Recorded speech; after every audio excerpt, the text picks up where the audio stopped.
on Monday, May 9th. The way we talk Cleveland sports will never be the same.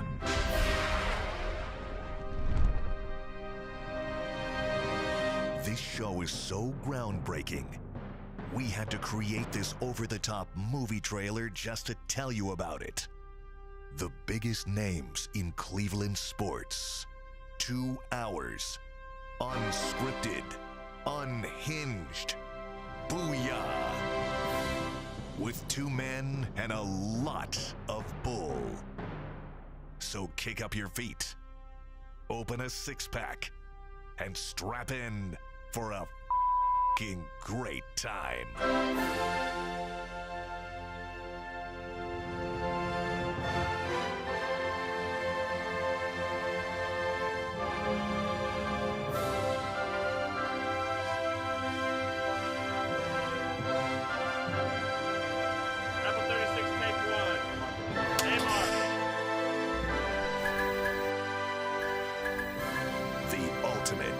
Cleveland Sports Show starts now. Yeah! Happy 100s! We had to break out the long Cecil B. DeMille version of the Open for our 100th show.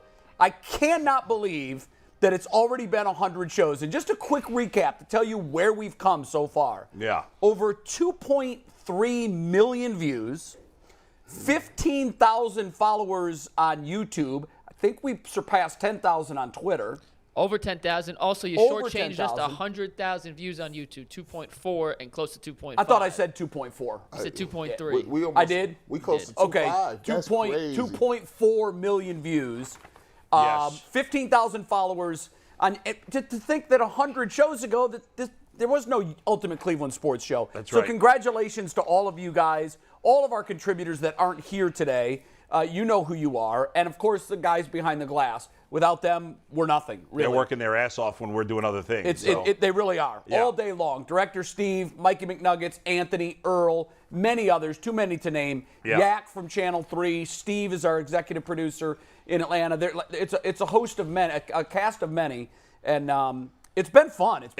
We had a lot of fun on these 100 shows. It's been a ton of fun. We've laughed more than anybody should. No question. You know, and particularly yesterday. Yes, and throughout the show today, well, really more towards the end of the show, the last half hour, we're going to be playing a bunch of clips, some of the best moments, and at the end, they're going to be running like, I don't know how long it is, 5 minutes? It's 4 minutes, and let me tell you, it's very little sports content and a lot of us laughing at each other. Yeah. Right. Well, that's what we do. That's most of the best, like we've had some great sports conversations, but the funny stuff is always the things that people remember. And absolutely. We just want to say thank you guys, man. Thank you for, supporting us. Thank you for, there's so many people that are just really, that tune in every single day, that are diehards, man. This was an experiment. We're 100 episodes in. And we couldn't have been here without the people that gave us a chance, gave us a try, and now are loyal supporters. Yeah, so it's been one hell of a ride, and we're just getting started. On today's show, Sione Takitaki is going to be here, the Browns linebacker. Everybody's got questions about the health of the Browns as they go in to the Falcons game on Sunday. It's possible they could have 5 starters out. I don't know what it's looking like today, but as of yesterday, it looked like there were going to be 5 starters that missed the game. We'll see how that plays out. We'll talk to Takitaki about the matchup, about the season so far, and really about all the silly stuff that we talk to most of our guests about. That's true. Some of it will be football related, some of it won't. Aditi's going to join the program. She's going to give us her final thoughts as the Falcons and Browns draw near. Maurice Clarett's going to be here momentarily. He's going to play Fence Riders with us, which is one of our favorite games for sure. And then we're doing 60 Ticks with Donovan Mitchell. We've done a Cavs player each of the last 2 days. Yesterday it was Isaiah Mobley. He was great. Today it's going to be Donovan Mitchell.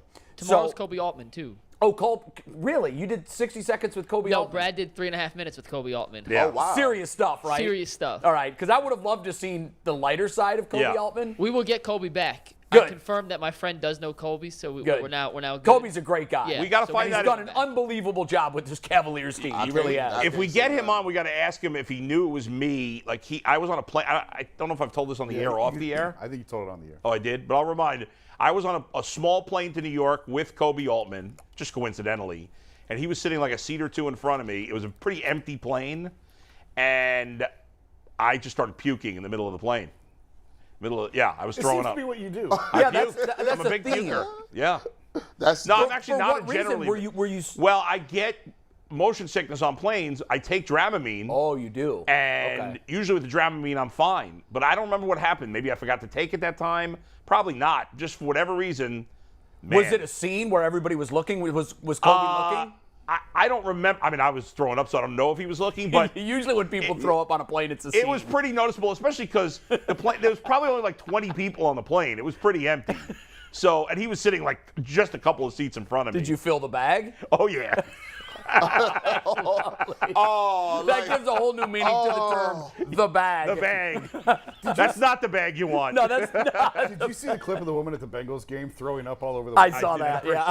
All over the what? There's a woman in front of her in a neck brace. Yeah. All over. All over. You know, my God. When I hear the word or I see anybody else do it, I will always and forever think of you. Oh, my God. Forever. The rest of my life. Well, it's synonymous with puking. Now, that is not included in our montage, is it? No, for Lee, it was. We'll get to it when we get to later in the show. That's real too quick. bad. That's the highlight of the show so far. Before we get defense questions, Maurice is ready, but we've been here for 100 shows, and according to Anthony, his quick count, we want to give some love to the people who have tuned in. We think every show so far on our YouTube channel. No. Fry, Marcus Collins, the April, bass player 1966, Steve Lutz, NJC.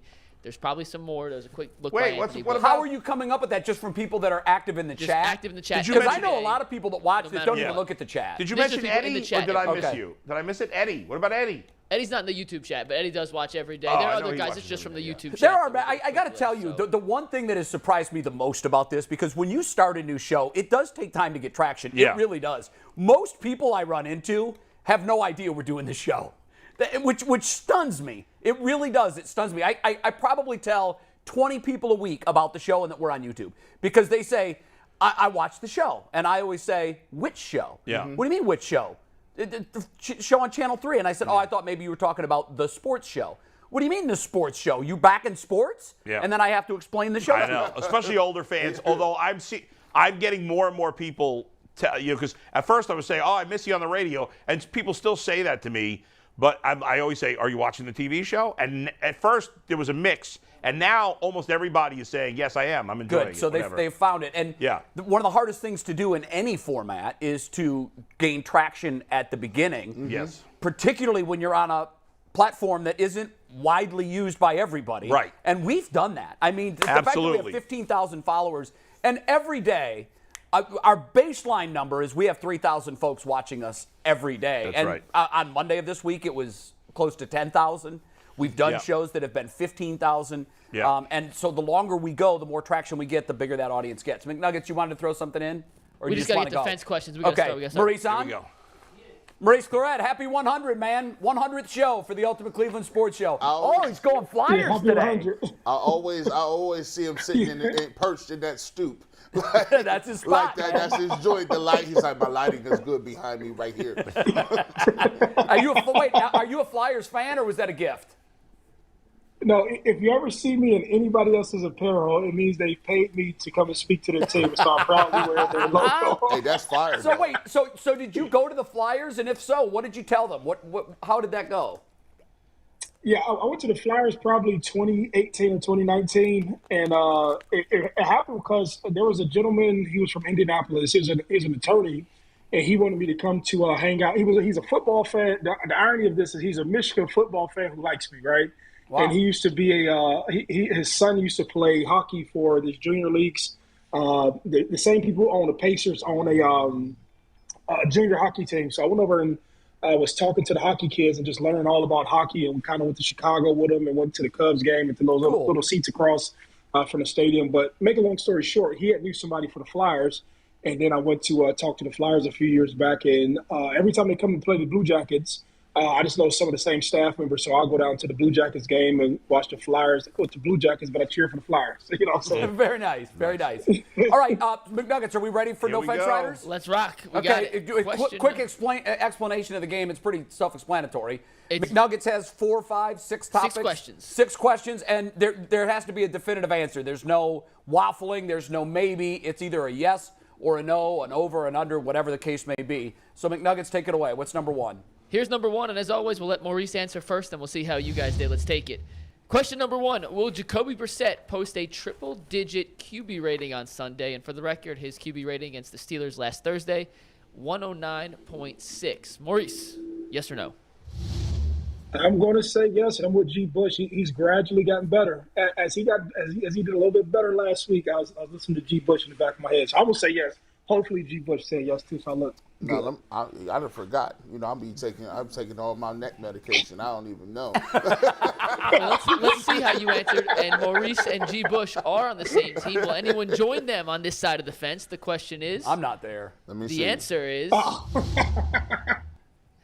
There I did. I knew I wouldn't disappoint here. Yes, indeed. Yes. Hey, Jason look at me side eye. He gave me that side eye. Look at him. I mean, there's a lot of things about the Browns situation that makes it advantageous for Jacoby Brissett to have more success here than he has in other places. I get that. But the bottom line to me remains he's still, to me, you got to prove it every week because his history tells you he doesn't consistently play well. That's why I'm a no. I think whenever somebody has a stretch where they're performing above their body of work, I always feel like there's going to be a regression back to the back to the average. Right. And I don't think he's going to be horrible. No, but I don't think 109. I think, like if he's got an RPM meter, that's redlining for him. And I don't know. I don't know that he can live there. I don't know that that's like suddenly after all these years in the league that this is the new Jacoby Brissett. Well, let me explain. I hope I'm wrong. Let me explain why this is repeatable, right? Because obviously he has not played with the level of talent he's playing with now. You said something the other day, Bull. You asked, I think, Robert Smith, hey, if me and Mikey McNuggets was playing for Ohio State and in the backfield, could they still win a game? And Robert was like, you know what's kind of crazy? Sure, I think you might be able to do that. I'm going with that same premise right here. If I got Nick Chubb and Kareem Hunt and they're perfectly healthy, I just got Jack Conklin back, and he played well the first game, he's only going to ramp up and get better. That means the protection's better. That means the run game is better. Now, Mari Cooper has some sort of he's comfortable with Jacoby Brissett, and everything he's doing, he's not throwing deep balls for 400 yards. He's throwing intermediate routes that's wide open, off play action. Why is that not replicatable? Well, the thing is, by the way, Gene just kind of compared Jacoby Brissett to me. No, that's right. That's where I'm going. So here's the thing. In the hypothetical that Adam posed yesterday to Robert Smith, the X factor was that McNuggets and Bull were running backs. Okay. Yeah. If you say that the same logic applies, you just minimize the impact of the most important position in sports. If Bull was the quarterback for Ohio State, they're not beating St. Ed's. Yes, they would. Easy. Okay, that's by an exaggeration. Easy. They're not beating Rutgers. Yes, they are. You're the quarterback. I would just hand it off every play. And they know you're going to run. After a while, they're going to stack the box. All right, I'll throw a screen pass. I went like this. I said, did you notice what I did? I said, I'll throw a screen pass. I went like this. I see where he going with it. But here's the thing. Kevin Stefanski, everybody that seems to play for him, they could be journeymen. They can not have an arm. They can have problems diagnosing defenses, and he makes them look pretty good. But wait a second. How many quarterbacks have played for him here? Baker Mayfield, who we all said wasn't good enough. That's it. He played well one year. Case Keenum played well one year. The year that he didn't play well, he was also under Kevin Stefanski. Yeah, so you got to take that.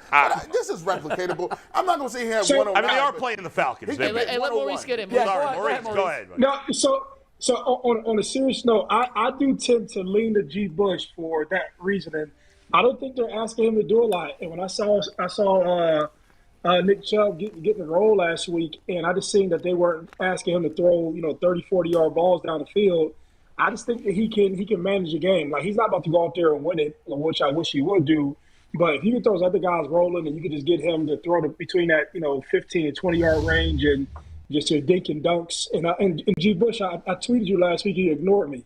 My feelings were hurt. By the way, how I said about that medication, that took place then too. Okay. So, I don't think they're going to ask him to do too much, but that's how you win with the Browns. Just do, these small dinks and dunks and let the running backs win the game for you. I just want to point out he did have quite a bit of talent in Indianapolis in 2019. when he took over for Andrew Luck. Yeah, the and cupboard a team that wasn't was bare probably going to go to the Super Bowl with Andrew Luck, or had decent He's odds never to go to had Super the Bowl. running back talent, obviously. He had a pretty good team in Indianapolis. they He went 7-8 as a I don't starter. think. They had T.Y. Hilton. Who was their running back that year? What? I don't remember. They didn't have Marlon anybody. Mack. Marlon Mack. He sucks. Hey, we see. Go back and look at what they were saying about the Colts in 2019. No, I before know Andrew that. Luck But retired. I'm just talking about running backs. He didn't have this He running didn't back even take the talent. team to a 500 record. No. So So 7-8. Yeah. okay, Y'all ready for question number 2? number Yeah. 2. All right, let's take the question here, Steve. Question number 2. Will Cade York score more total points than Young-Ho Koo on Sunday? What an absurd question that is. Maurice. Absurd. Yes. You're going yes? He said yes? Yes. Yes. In the battle of kickers, let's see who Maurice is teaming up with. Steve, take it. You better knew it was going to be Jay. Of course Jay was taking that. Everyone else? My dude's going to Says hit no. like 5 field goals. But that's 'cause we're gonna bad. That means you think the Browns are going to settle for field goals. Yeah, I'm afraid they will. Yeah, I'm afraid they will. I'm actually with Jay on this one. I Yeah. think there'll be a lot of field goals. I think the Browns are going to win. So therefore, I think just by virtue of them outscoring them, they're going to have more scoring plays. I just think the Falcons are more likely to get stuck in the red zone, even with the Browns' defensive injuries, because I think the Browns. Really? Yeah, I just Even if think they're missing 5 starters. I do, only because the Browns just have so much better of a running game. I think they'll be able to punch it in easier. Yeah. In those red zone situations. And Kevin Stefanski, given his temperament, he's gonna go for it anyway.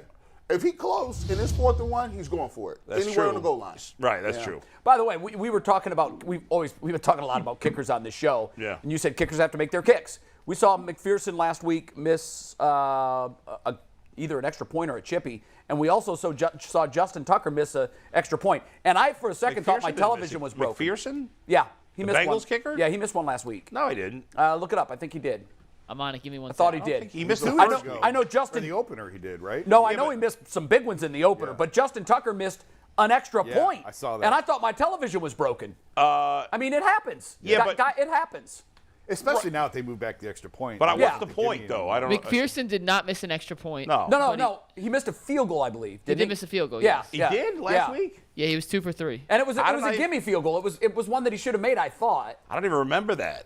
He missed. It was between 40 and 49 yards. Okay. So not a crazy no, that's not a gimme Was it by any wasn't stretch. blocked or something? I No, remember- he I was just watching missed the it, and I game. just remember thinking, I have at least said the AFC North has the best kickers. Then you had that Bengals-Steelers game where nobody wanted to win because nobody could Well, make a kick. in And I know fairness, the long snapper yeah, the for long Cincinnati snapper was gone. bad, 2 bad But I only snaps. bring that up as we're Yeah. talking about Cade York, Yeah. as, they miss. The kickers miss. The best Right. kicker in the world misses, and it happens. So let's hope he doesn't miss any more PATs, Cade York. But, okay, what's number 3? This is a split one. We had a lot of splits here, Steve. Let's take question number 3. Very simple. Will Myles Garrett play on Sunday against the Falcons? As we all know, he was injured in a car crash on Monday. His status is still TBD. Maurice, will the Browns have number 95 in uniform when they take the field against Atlanta? So I'm personally split. I want to say no, and it has more to do with the liability. I would think that there has to be some medical practitioner or somebody within the Browns organization that wouldn't allow him to do that after a car wreck, in fear that if something else happened, like it could be blamed on that. I don't know. That's just my guess, but I would imagine the He-Man part of Myles wants to go out there and wants to suit up and play and let everybody know that the car wreck didn't do that much to him. So I'll say no, just because I think legally so there has to be some sort of like medical opinion to keep him off the field. I don't know, just my personal opinion. So Maurice says no. One of us said yes. The other 4 said no. Let's see who's the lone yes here. Yes. G. It's Bush. Jason. Oh. Well, Jason's the one that's most plugged in. Jason, No, I don't have anything. You on tell. This one. I don't have anything on Okay, this one. okay. It's just a gut guess. It's a gut. I just think he's going to play. I think he's lucky, obviously, to walk away from it. I was joking. We were not joking, but we were talking before the show. I was talking to my son about it, my 12-year-old son AJ about it when I told him about the wreck, and he said, "What car was he driving?" And I said, "A Porsche." And he said, "I can't believe he fits in a Porsche." Yeah. And I actually think that helped him. It may have. The fact that there's probably not a lot of jostling going on in the car, I think he's okay, and I think he's going to want to play. And I think because of some of the other injuries they have, I think he'll play. Yeah, he has to. I mean, he doesn't have to play, but it's very important that he does. Yeah. There's a little bit of news on Myles Garrett, too. Yeah, we the should touch Ohio on that. Highway Patrol actually has cited him now for excessive speed. They're saying that he was traveling 65. The speed limit was 45. And also failure to control, which obviously, when you look at this car, so I guess what happened was he swerved off the road, went into a ditch, hit a fire hydrant, and then started rolling. So when you take all of that into account, it's remarkable. It is remarkable. I mean, I'm sure we've all driven 65 and a 45 at times, but it was raining. It's remarkable. What science do they have to say that you were going Well, this speed limit rather than this speed limit? There are the skid marks. Yeah, a lot of things. And if he swerved, there may not have been skid marks, but they could figure out how far the car traveled once it left the road before it hit the ground. There's a lot of things they can do, but also there is a science, G. Bush. Most of your newer, higher-end cars, and I'm not saying that they've accessed this information already, because you may have to get a subpoena to do that, but I remember when Tiger had his wreck, they just tapped in. It was a Kia. They tapped into his telemetry on the car. When I take my car for service, they can tell me they know if I'm driving too fast. It records everything. When your check engine light comes on, it's been on since mile 3,100 or whatever. So there's a computer in there that could most likely tell them exactly how fast he was traveling. This sorcery. In the seconds before the crash. What wizardry is this? Yeah, I know. These guys is getting you on everything. Now, I don't know how they determined that it was 65. Yeah. That may have been the calculus that they used based on how far the car traveled. And Can't get clean water half the country. The roads are falling apart. Yeah. But they're working on the calculus of how and far. we're shooting asteroids out of the sky. We can't get clean water. I mean, they have to do this for insurance purposes a lot of times. So yeah, they have accident reconstruction experts that can do all of that stuff. Oh, the insurance companies put all they. I'm sure they're they not got paying some out. people Real paying quick, that. Can you imagine, by the way, what his insurance rates are? We did the story yesterday on Channel 3, and I know others reported it as well, that he's been pulled over or cited 6 times for speeding since 2017. The remarkable thing to me, and I'm not going to judge.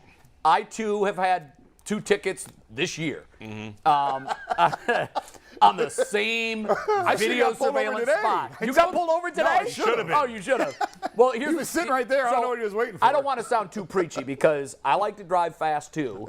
But what really got me was he received 2 citations within a 24-hour period, and both of them he was driving in excess of 100 miles an hour. Yeah, that's kind of Now, crazy. I don't know how you do that on the same day. You would think that the lesson after the first one would sink in for at least a day. He only gets a fines. He's got Go to the Autobahn in Germany and get your money on, I know. dog. Yeah, All right, Mikey, we got to keep it moving. Go ahead. Miles will address the media tomorrow. It's his normal day to talk. All right. And the All right, Browns are great. saying he will talk tomorrow. Awesome.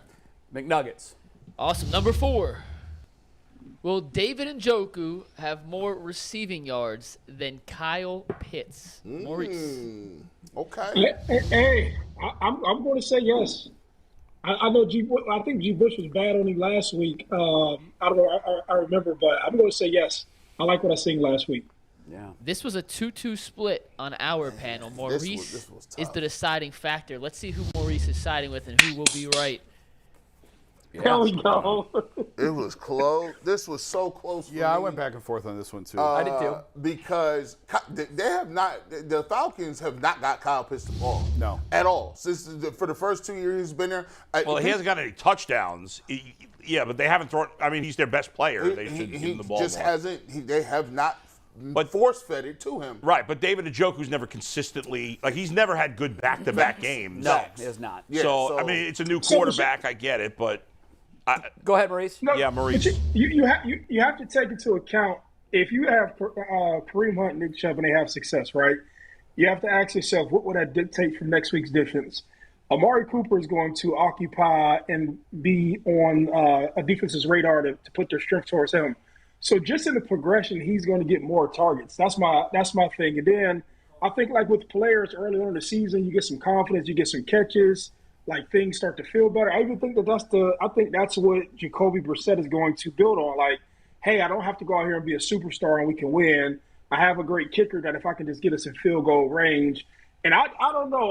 I'm still like eternally optimistic about the Browns, but there's just things that I see that happen that if I'm a defensive coordinator, we're saying, hey, we're going to make Jacoby Brissett and Njoku beat us. We're not going to let Amari Cooper and Nick Chubb beat us, which means you'll have like the third best defender or a linebacker, guarding this guy, and he just may get better targets. That's sort of like my thinking behind it. I think that's why he's had success now. Yeah, that's sound logic. Everything Maurice says makes sense. My only theory in this game and why I went with Pitts is that I am convinced that because of all the injuries the Browns have on defense, they're already obviously a run-first team right now without Deshaun Watson.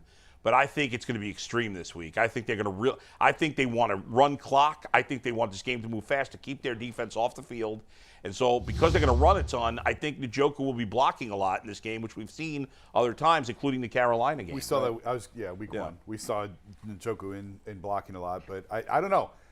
I tend to think that they sort of figured some things out last week with Njoku. I think this was the plan all along. That's why they gave him the contract. And Jacoby Brissett, the one thing I'll say about him is he is in that Case Keenum mold to me of a guy who he's gonna make the read and he's gonna make the play. He's gonna make the play that's in front of him. He's not gonna try and save the play call, the line I've used before, like Baker did in the past. He's gonna take what's given to him, and I think David Njoku is one of those options that'll probably be there. Yesterday, our fantasy guy said that he felt that the Steelers' defense was perfect for Njoku to have a huge game. There was a lot of stuff that was open over the middle. The reason I drafted Njoku on my fantasy team, and here's why. I just feel like he could be the X factor in this offense all year. Yep. You've got a quarterback who isn't going to throw deep a lot. I know he took the one deep shot last week to Amari. He tried another one. Amari was out of bounds, and it was incomplete because of it. I just think he's going to be looking for the underneath stuff, the easy gimme stuff. Yeah. And I think Njoku's I agree. I think he's going to have good games. I just don't feel like this game is going to be one of them. Okay. We'll see. Question number 5. This is the lone unanimous question. Oh. Will there be more total passing or rushing touchdowns on Sunday? No, I thought this is easy as well. I did too. I don't think it's that easy. It's not. Thank you, Maurice. Yeah. No, he just wants validation. Right. I'm going to say passing. No, I'm going to say passing. I'm going to say passing. Maurice is alone. Okay, I'm going to defend Maurice. So I can give logic behind it. Like, so I just don't believe that I don't believe that Atlanta's going to say, hey, man, they're going to do everything to stop Nick Chubb, to stop the offense. They're going to do everything to stop Kareem Hunt. The only way, so I remember, even when I was playing for the team in Omaha, the game became, hey, man, let's not run the ball. Let's do these 5-yard outs. Let's do these quick slants. Let's do these hitches. Let's do stuff like that mimics run plays to get you 3, 4, 5, 6, 7 yards. And I think that's what the Browns will do, but I also think that's what Jacoby Brissett is good at. I just think I think that's the Cleveland Browns. And I think, if they can live within a space of, hey, we're going to go old school offense, getting 3, 4, 5, 6, 7, maybe 15 yards. I think that's how we win. But I think more passing touchdowns than running touchdowns will be had. Was this close for you guys? Did you guys struggle with this one? I tend to agree with Mike and Maurice. I don't think it's a slam dunk because, you get down a 3-yard line, you run play action, you get easy touchdowns. Yeah, you never know. It's not easy. The ones that always look most obvious are the ones that rarely come true. So I don't think this is. But this one did look obvious to me. I didn't think it was obvious either. I agree, but in the end, I went with running, which we all did. I took it as combined, combined rushing touchdowns versus combined passing touchdowns. Right. Yeah. And so that's what the question was. Marcus Mariota can scramble. There's always a key for that. And both teams are run first team. And both teams are run first team. Yeah. And so I was like, oh, that's a no-brainer. Yeah, I thought it was too. Yeah. I'm with you. Can I give you my 2 cents on how I came up with that question? No. I figured. Well, I'm going to do it anyway because I have money. I'm glad that you picked up on this, but without Myles Garrett, if he doesn't play, without Clowney, his status up in the air, without Walker, without Joker, I think there's even a lot of opportunities to throw on this defense, and you take 1 or 2 passing touchdowns from the Browns. I think there's 1 or 2 from and without those guys, there'll be a good opportunity to run, which is what they're better at. Yeah. I'd run that. I just think both teams are built to run it, and therefore I think they're going to. By the way, they're going to run it. Jadeveon Clowney is maybe the best run-stopping defensive end in football. It hurts the run game even more than the passing game when he's out. Oh, they have nothing up front. Nothing. If Myles Garrett don't play, I'd run the ball 40 times. G-Bush, have they called you yet? They should. They did. I was the neck? I was on the medication still. So you missed that call? I missed that call, too. You guys ready for the last one? Last one. Throw it our way. And this one is not unanimous. Steve, go back or forward one. We got to get to the next question here. Let's pull it up. Yep. Nope. Next question. Next one. Yep. No, we got you. Don't worry. 100th show. We're still finalizing some practice. It's okay, man. It's okay. Yes. McNuggets was here and he screwed things up. There we go. No, it was in there. The question is, will Nick Chubb have more total yards than Cordarrell Patterson on I believe it's Cordarrell, by the way. Everybody's saying Cordarrell, but it's Cordarrell. Cordarrell. Yeah. More total yards, receiving and rushing. Yeah, I would say yes. I think he has his confidence right now. I'm saying yes. Okay. Let's see how everyone else answered. Someone's on an island here. Yeah, this was a tough one. Jason is alone. Hey, I almost went no, too. Well, because Cordarrell Patterson's much bigger in the passing game than Nick Chubb is. Yeah, he's a big key to their passing. I think it's going to be very close. I think Nick Chubb breaks a long one. Yeah, I think he's going to have a big game. He's due for one of those Nick Chubb, where he doesn't look like he's almost fast. Done that a couple times this year. I think one or two tackles from doing that, and he's on turf. Back at home, I think he gets about 155 yards. I think so, too. I think he's going to have 175 all-purpose, and I think Cordarrell Patterson will have about 150 to all-purpose. I think they both can have big games. But this is a tough Maurice, I'm curious for your thoughts on this. Cordarrell came into the league as a wide receiver and a kick returner. Have you ever seen a guy transform from wide receiver to running back and do it as effectively as he's done it? He's averaging, I know it's early, it's 3 games in, but he's averaging 100 yards a game, and he's reinvented himself as a running back, really. I've never seen it, but you can say in today's game now, you can see how it happens. More of these guys are H-backs, and I think that people are trying to reproduce what Deebo Samuel does it out in San Francisco. Right. So they bring somebody in who's you know how it is, we've all seen them grow up where you have a guy who he's too big to become an X wide receiver, so he should move a tight end, right? And you have guys who struggle with that. Then the guys who do well with that, they do well with it, right? And then you'll have guys who will be like H-backish, and they're too big to get in and out of the break. So you may have just personnel. You'll have more personnel with wide receivers, and they'll be better used at running back because they can get to the edge faster. You can create a bunch of mismatches. So I've never seen it done, but this is like the evolution of football. People try things out, and more people may just pick up on it later on and say, hey, man, let me get a heavier wide receiver who just may be good with jet sweeps and outside zones. And you don't really need them with inside zones, or you can create different matchup issues in the slot with linebackers. And that's all they're doing. Yeah, it is more interchangeable now. By the way, Antonio Gibson of the two guys on the Commanders. Antonio Gibson was a wide receiver in college. Right. He's playing running back. And Curtis Samuel, of course, was a running back with the Buckeyes. Yes, he's playing wide receiver, but this year they've used him at running back a little bit. Yeah. A little. It's just the flexibility and being able to use these guys in different ways. Right. It certainly increases a player's value. Yeah. A running back that can catch balls out of the backfield is worth more.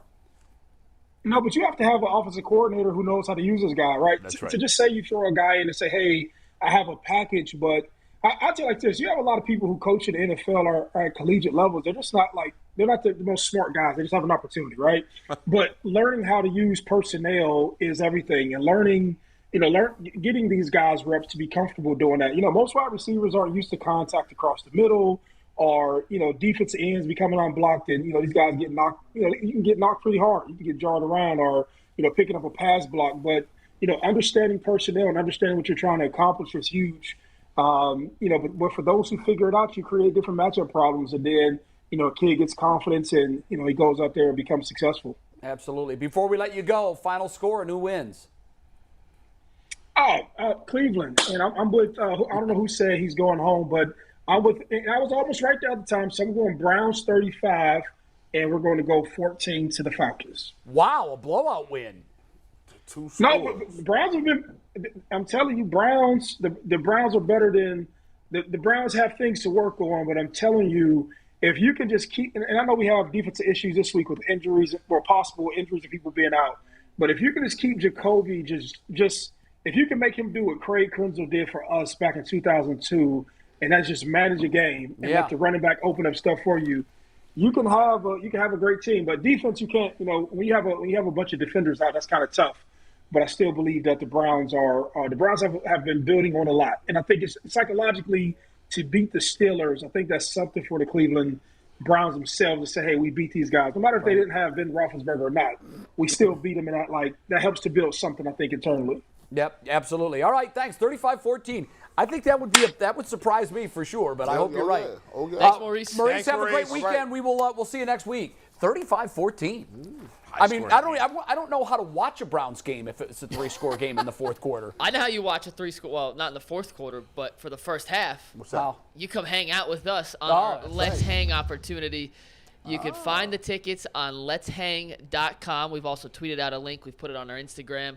Look at this list of A-list celebrities. Right. Leroy, Tyvis, DeQuell, G. Bush, Bull, Jonathan Abraham, Andre Rison, Joe Robert, who does something important, and I know he's important. A fantasy guy, because he's a fantasy guy. We love Joe Roberts. Yeah. Great guy. And it's sponsored by Buffalo Dave & Buster's. They're going to send us wings. We're going to watch the first half. Now, explain this hang. What is it exactly? You pretty much hop in a Zoom with us, and you can ask us questions, and you'll be able to watch the first half of the game with us. I think there's a moderator. I don't know how. You're watching, so you're hanging with all these people while you're watching the game. There's going to be a bunch of fans that are on the Zoom call with us, and I guess they'll ask us questions. I don't know. We don't know exactly yet. We're doing like a test run of some sort this afternoon. All right, very cool. Check it out. I think that's. It's going to be fun, so join us on there. Interesting. Has some potential. I think. First half. They should have tried to get Eric Metcalf. He played for both teams, didn't he? Yep. And Metcalf was also a Falcon. And then, of course, our traditional post-game show through our Ultimate Cleveland Sports Show YouTube page will start at the 2-minute warning again. So you're doing the halftime, or the first half with that? First half with that, and then starting at the 2-minute warning we got Jeff on the graphic look at now. Jeff Lloyd.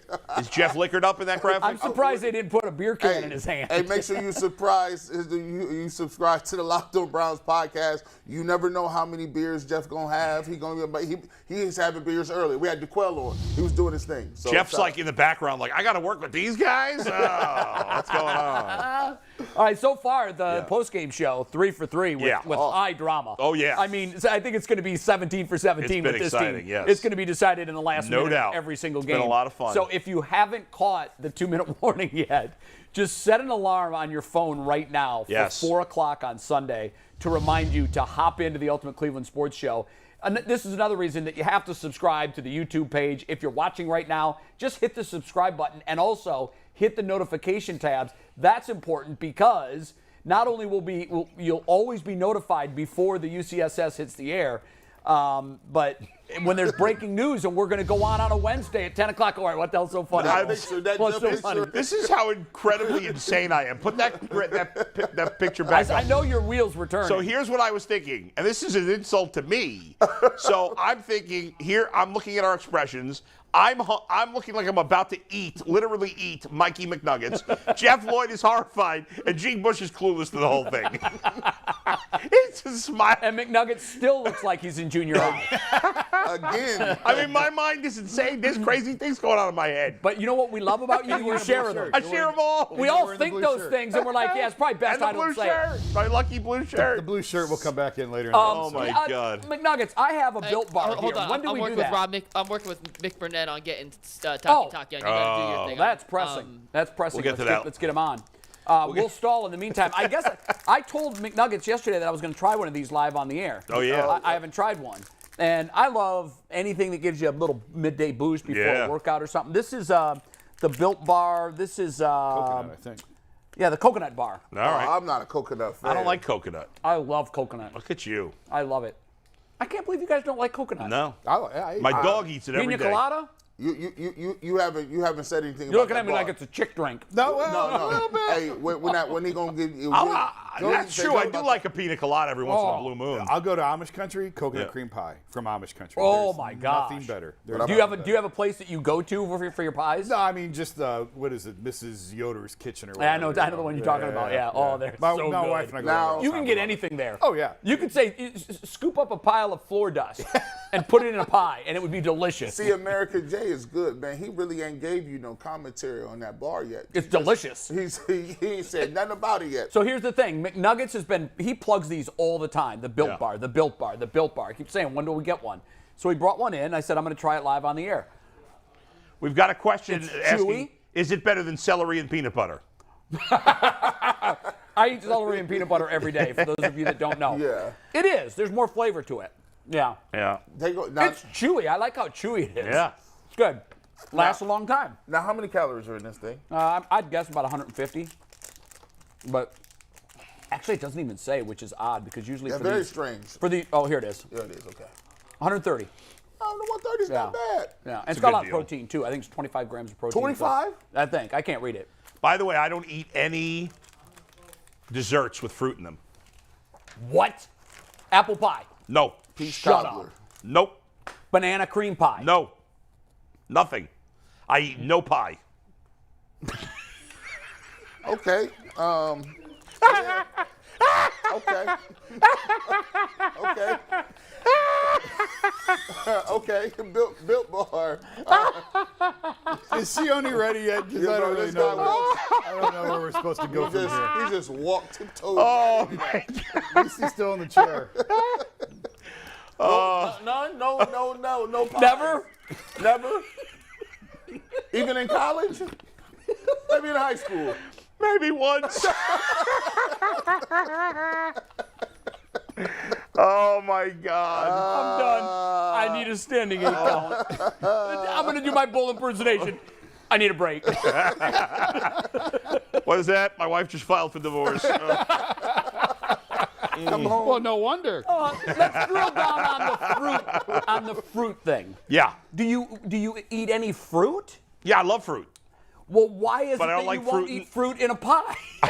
And the pastry, like it's a I'm pastry, done. bro. I only like chocolate, and I don't like. So you only like chocolate? I like when it comes to dessert. Chocolate pie. I love a good chocolate pie. See, this is why we can't do nothing. This is why we can't be friends. Why we can't have nice things? That's why you can't have nothing. Yeah, I don't believe that sweets and fruit mix. We're in the 3rd grade. We are. We are collectively Maybe. in the 3rd Maybe. grade. We'd be all on the wall standing. We might be getting held back. You get in that corner, and you stay there. Could you imagine going to elementary school with Bull? Oh, what that must have been He like. never my had God. recess. Like he just Are like. any of your elementary teachers still with us? Yeah, in fact, I text with one of my teachers. We need to have her on. Him. Him. Ken Brown was my favorite teacher. I had him in the 4th grade and the 6th grade. We need to interview Ken. Want to bring him on? I'll text On a him right slow now. sports day, can we get Ken Brown on the Ultimate Cleveland Sports whatever. Show? I have no idea what's happening right He's now. awesome. And Major, you gotta just keep it to yourself. I'm going to text him All right right. now. the producer of the Hey, show. Ken, I have come no on. idea what's going on. No idea what's Would you going like on to right come on my TV show sometime as a guest to talk about me as a kid? Question mark? God, that would be epic. Yo, man, I'm trying to think. Is anybody? I just texted him. Is any of my? Yeah, they still. I think they still alive. But we starting to get to that point where you might not know. gotta check. Yeah. You got to check Yeah. on that. He was a really young teacher when I had he him. must have been really young. Yeah. Yeah, like 25. And he used to, when I was Was on he a it, sports fan? he's a big sports fan, especially when I was on in New York. He used to listen to me a lot. Right. He's Is a that how great you got guy. reconnected? He heard you and then reached out? I can't remember. Maybe. Well, Yeah. my mom is a teacher and my sister's a teacher. Oh, so then my mom you knew him a little bit. Yeah. And when he retired, he once asked me to come speak to his class right before he retired. Right. So I went in because That's cool. He's an awesome guy. Well, you see, y'all kind Yeah. of old. So y'all might have been. The breaks there, whippersnapper. Was y'all around in school when they used to be able to whoop you? No. I got paddle. Elementary school. So Did you go to Catholic school? No, there's Oh. a paddle, though, in the principal's office. I got it. Oh, did you go to Catholic school? or I no? got it. No, I'm Catholic, but I did Yeah. not go to Catholic school. Oh. But I got the paddling in junior high. told you, Wow. bro. Like, No. Think about the world. Think about the world Yeah, as we yeah, know yeah. it. Like you just getting. Oh, you did something. You be like, man, we're wrong with you. Man, I got beat. G. Bush. I don't know. I don't want to go too far down this rabbit hole, but I got to tell you, knowing that was out there, it kept me in line, man. I'm not kidding you. It kept me in line. That's crazy. You had it in junior high. Junior high. He's kind of old. Man, and I did not go to a one-room schoolhouse. Yeah, that's, if a teacher tried to hit me with a paddle, I would have hit him back. This was in the 70s. This is like. So I graduated high school in '83. So it would have been like '78. Yeah. I graduated high school in '89. But guys, hey, it took us 6 different links. It took us some continued effort. Thank you to Rob McBurnett for helping us, but we finally have the man we've been trying to talk to. There he is. Yeah, baby. Sione Takitaki. Thank you for the patience, Takitaki. We appreciate it. Yeah, we figured it out. Technology is it's great and it sucks all at the same time. Hey, Sione, let's start with this. Obviously you've been getting a little more action each week has gone by. You're going to be asked to do obviously a lot this week because it appears you're going to be down some guys defensively. How tough is this going into this Week 4 game? I mean, at this point, at least we don't. Maybe you know more than we do, but knowing that there's going to be some starters out, how much of a challenge is that? Or is it just, hey, next man up, doesn't matter, let's go? Yeah, man. Obviously, it sucks to get guys out, man. That's the nature of the game. But guys went down, and it's kind of what we preach in our room, next man up, and kind of in this building to last in this league. You know what I mean? You got to be ready when your number is called. So it'll be exciting to get some more playing time, but also – It'll be good to get some guys back once guys get healthy. Sione, it's been really fun to watch you progress in your role with the team and take on a bigger role. How would you characterize your time with the Browns and where you are right now with this team? Yeah. I came in work in progress. You know what I mean. The NFL is a different beast, but I feel like over my time I've definitely grown in my game, and I feel like as time gets going, I feel like my best years are in front of me. So. Just keep taking advantage of the opportunities I do have. And every time I touch the field, try to do my job, do my 111, and just keep proving to this team that I can play. You had a really nice play last week where you kind of dropped back into coverage, and I think they were throwing a seam route, and you just turned and hauled and turned and got in front of the receiver and kind of broke it up. What would you say your strong suit is in terms of run fits, or whether it's guarding or doing the pass? What would you say is one of your strong suits? Yeah, I feel like I play the run real natural. You know what I mean? I'm more of a physical linebacker coming out of the college, but I feel like, that's one thing that I've grown in my game is pass coverage. You know what I mean? When I first came in, I was a thumper, but when I get out there, I could just continue to show people I can cover too. But yeah, I appreciate you pointing out that one play, man.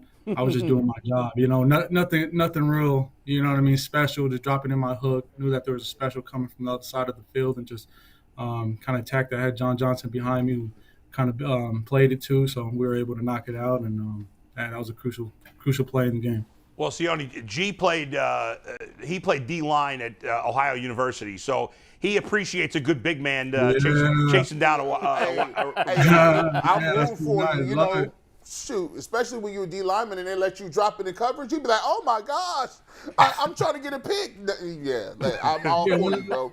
I'll be living through you. Yes, sir. Yeah, it happens all the time, man. It happens all the time. When those big guys, those deep tackles, when it's empty, and you got them lightning left, lightning right, you drop out, and they just don't see you. Your quarterbacks just throw it right to you, you know what I mean? But, yeah. All right, that's enough football talk. Tell us about what you like to do away from the field in your spare time. Yeah, man. I like hiking. I like fishing. Obviously, Cleveland has some good fishing here, but, I went to college in Utah, so, I really didn't know anything about hiking. I was come from the city, didn't really get out too much. And then when I got to college, man, I went to school in college in Utah, and I was able to get out, see some of the national parks, and I kind of just fell in love with it. So, that's kind of some things I like to do, man. Kind of get out there and hike. Zion's National Park, Bryan's. There's some cool hiking in Utah. You guys need to go if you guys haven't been, man. It's beautiful. It is. Beautiful. It's beautiful. What do you think of Cleveland so far? I mean, it's clearly different than Utah. How have you taken to Cleveland? I know you say you like the metro parks here are great, but Cleveland as a city, when you're on the phone with your boys back home, how do you explain Cleveland to them? I love Cleveland, man. When I first came out here, I was like, man, the first thing that I noticed, it was just flat. it was something to kind of get adjusted to. But not quite Utah. You know what I mean? Not as many hills. You know, I'm originally from California, so I got some. You know, you see some hills here and there. And then going to school in Utah, you know, you see some mountains. But when I got here, it was flat. I was like, man, it was just kind of, you know, I had to take some growth. But now, man, I love Cleveland, man. I feel like, you know, once I got used to it, it fits me. You know what I mean? It's a blue-collar, hard-working place, and I feel like it fits in line with what I'm about. So I love it here, man. You guys said the lakes here are amazing, all this land. It's beautiful. You get all the seasons, too. You know, it snows. Then summer is amazing. That's what people sleep on. They kind of sleep on Cleveland. You know, we got some sleeper activities out here, so they need to get out here, man, and enjoy it, see it, check it out. Do you run into people, like when you run into fans, what do they say to you most often? Do you always get recognized? Can you fit into the crowd at all? Like, how does that work? Yeah, you know, I get recognized here and there because, you know what I mean, I'm a Polynesian kid, you know what I mean? They're like, what am I? Is he a big Mexican? What is he? You know what I mean? Kind of, you know, and I'm out here in the Midwest, you know what I mean? Yeah. I'm out here in the Midwest. You don't see a lot of Polynesians. No, definitely not. So I would say I definitely stand out because of that. But, you know, when they see me, I would say that too. Also about Cleveland, man, #1 fans. They go crazy about their sports. That's something that I noticed right when I got to the Midwest. You know, you come from the West Coast, you know, you get some fans here and there. They're all, you know, love it or not. But here in the Midwest, man, they love their football. They love their basketball, you know, baseball. You went to Ohio State. They love Ohio State. So just right off the back, man, the fans are amazing. And that's definitely something, if I'm at the store or something, I bump into some fans. It's awesome. What's your best fishing story? You got to have a good one. Yeah, man. You know what? Actually, there's this pond by my house, man. Me and my wife, by the place we stay, and they got some nice bass in there. Some trout too. And I literally just go. It's not that big, you know. It's not a big pond, but they got a ton of bass that's in there. And you know, they got probably some 6-pounders, some 8-pounders. You know what I mean? Some good sized bass. So I would say I probably caught the same. You know, I probably catch the same fish here and there, but it's just cool. It's just cool to go over there and just keep catching. You know what I mean? Sione, you got to start tagging them to see if you catch them again. And name them. I get the good size one. I'm like, man, I think this was one that I caught like 2 months ago. But call the biggest one, Myles Garrett. MG, no, yeah. MG. You strike me as one who could like just jump in and catch it with your bare hands. Maybe. Just jump in the water and catch it with your bare. You don't even need a pole. Right. Speaking of which, if you had to predict one teammate, if you had to call one teammate that would be most likely to catch a fish and then eat it raw, who would that be? Man. What teammate would be?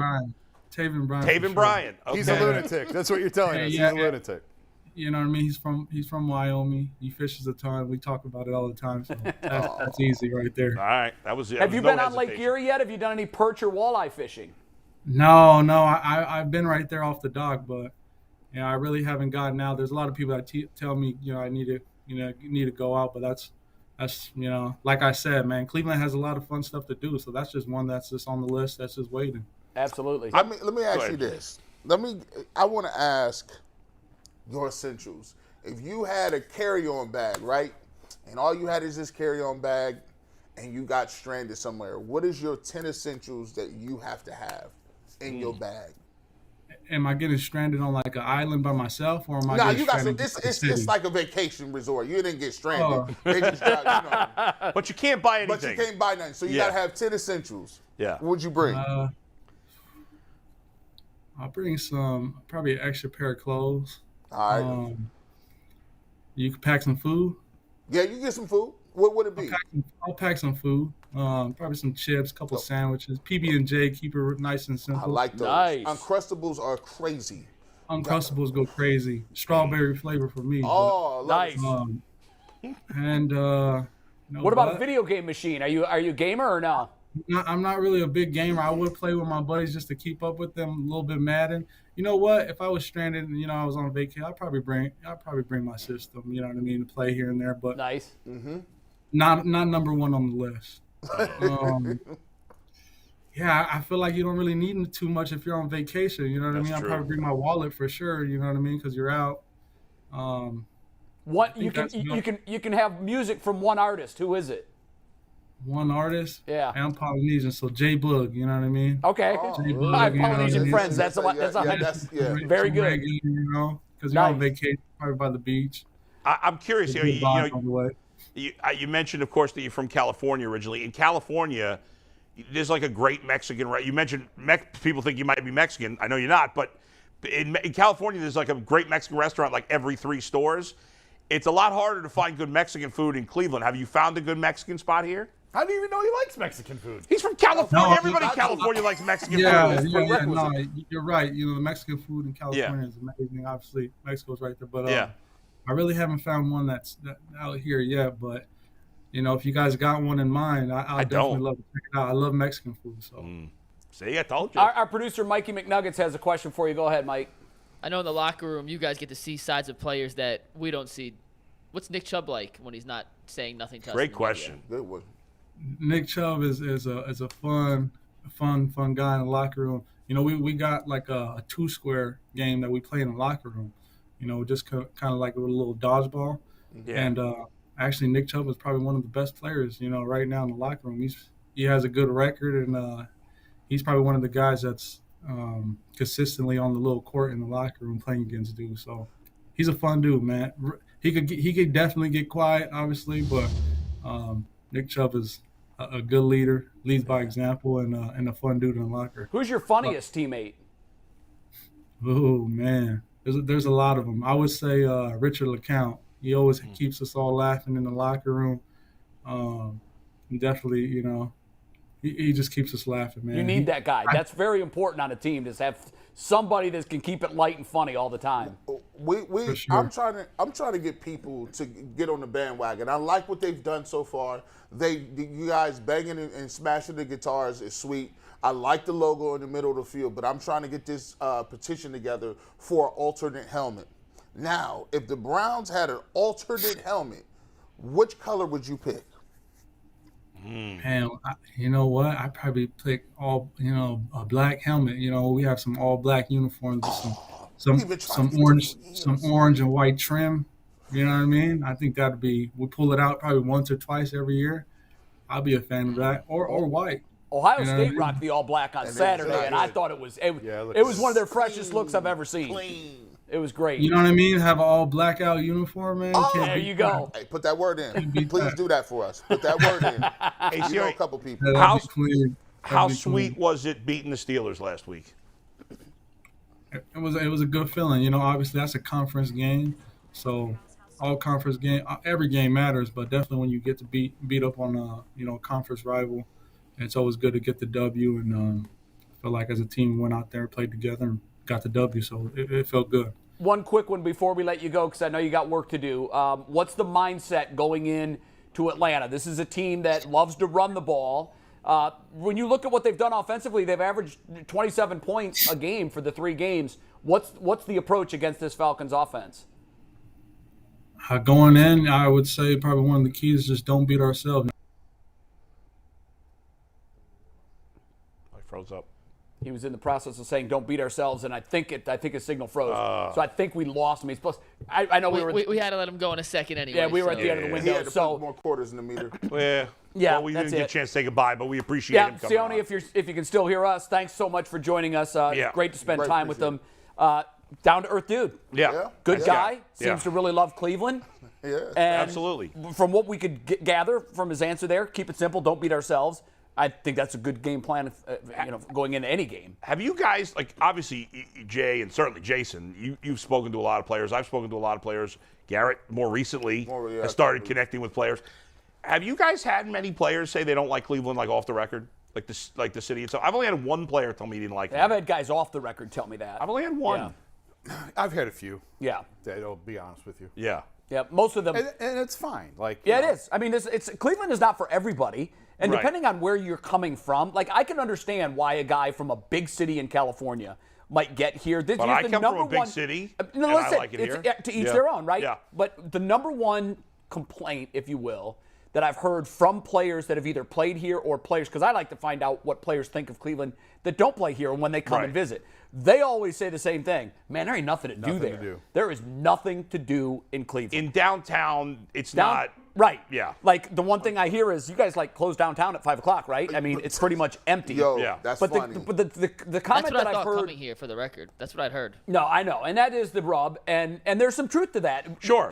Look, I think Mayor Bibb has a brilliant strategy to revitalize downtown. Yeah. Any vibrant city needs a energized downtown. And it's been proved in the last decade. 1,000%. Yeah. And I think he's got a plan in mind. It's going to take a long time. Sure. I think the development of the lakefront and that is huge. He's got some really creative and new ideas that we haven't heard from people in the past. The number one complaint I hear from people that spent time here, and they usually tell me this only after they've left, is that the weather sucks and there's nothing to do. And this is usually coming from guys that were from big coastal cities where there was a lot going on downtown. I'll give you this. Yeah. When you go to, like, I was just in Atlanta, and it's night and day. I mean, it's alive. It's like here, it does shut down at 6. There you can find anything, and it could be 3 o'clock. Yeah, I mean, 4 o'clock, right? I guess if I was younger, that part would matter to me. At this point, like, well, that's what these guys are. because in New York, I could go to a million restaurants at midnight on a Sunday. You know, but if you're young, that's a bigger deal. The weather, though, the whole Midwest and Northeast sucks in the winter. If you're a young 20-something millionaire, you might struggle in Cleveland. You likely will. Did that ever play a role with LeBron? Because he went to Miami and now he's in L.A. Did lifestyle and those two things kind of play a role for him or his wife? I think they don't love the cold. I think the cold was a factor at some point, And look, he loves it here. He'll always come back here. This is home. Mm-hmm. But I know in Miami, he definitely wanted to get away. Like, he lived his whole life here, and then he was drafted here. I don't think he was thrilled to be drafted here. I think he wanted a different experience when he was first drafted. And when the Cavs won the lottery, obviously. But, he'll always be back. But the cold weather does play a factor. I find the older I get, the less I can stand the cold I'm with weather. you. I tolerate it less and less. Yeah. And I start taking more frequent trips to Florida or Arizona. It's honestly, for me, the only reason I'd move at this point is because I'd want to move somewhere warm at some point. It's cold everywhere, December, January, February. I mean, except not for Florida, California. Right. But for most of the country, it sucks. It's miserable everywhere, December, January, February. I talked to someone who works for the NBA who grew up in Florida, and he said it's March that kills me. Because March should be warm. March and April are the worst. It should be warming up by now, and we're still blowing snow. So and March nonsense. is really like the punch. Yeah. To be clear, we have had some mild winters lately. Not last winter. Well, last winter we got a lot of snow, but the 2 winters we've before had plenty. Yeah. And you never know. It's hit or miss. Whatever. There's a lot of great things. I lived in the Northeast things for 16 years, and it felt like I was in Ohio. Same weather, and that's New York, and so a lot going on there. Boston gets buried. Oh, hammered! They get more than we get. Dude, I lived in Utica and Batavia and Rochester. Upstate, man. See, worse than this. Yeah, it's crazy. Here's the thing: we got Jason here. We didn't even talk about this. Like, Celtics coach is what I heard Matt Barnes say. If whatever comes out that Matt Barnes knows, he'd be hard pressed to get a job. This is not just. Are you hearing anything about what's going on? What are you hearing about that? Because there's got to be rumblings.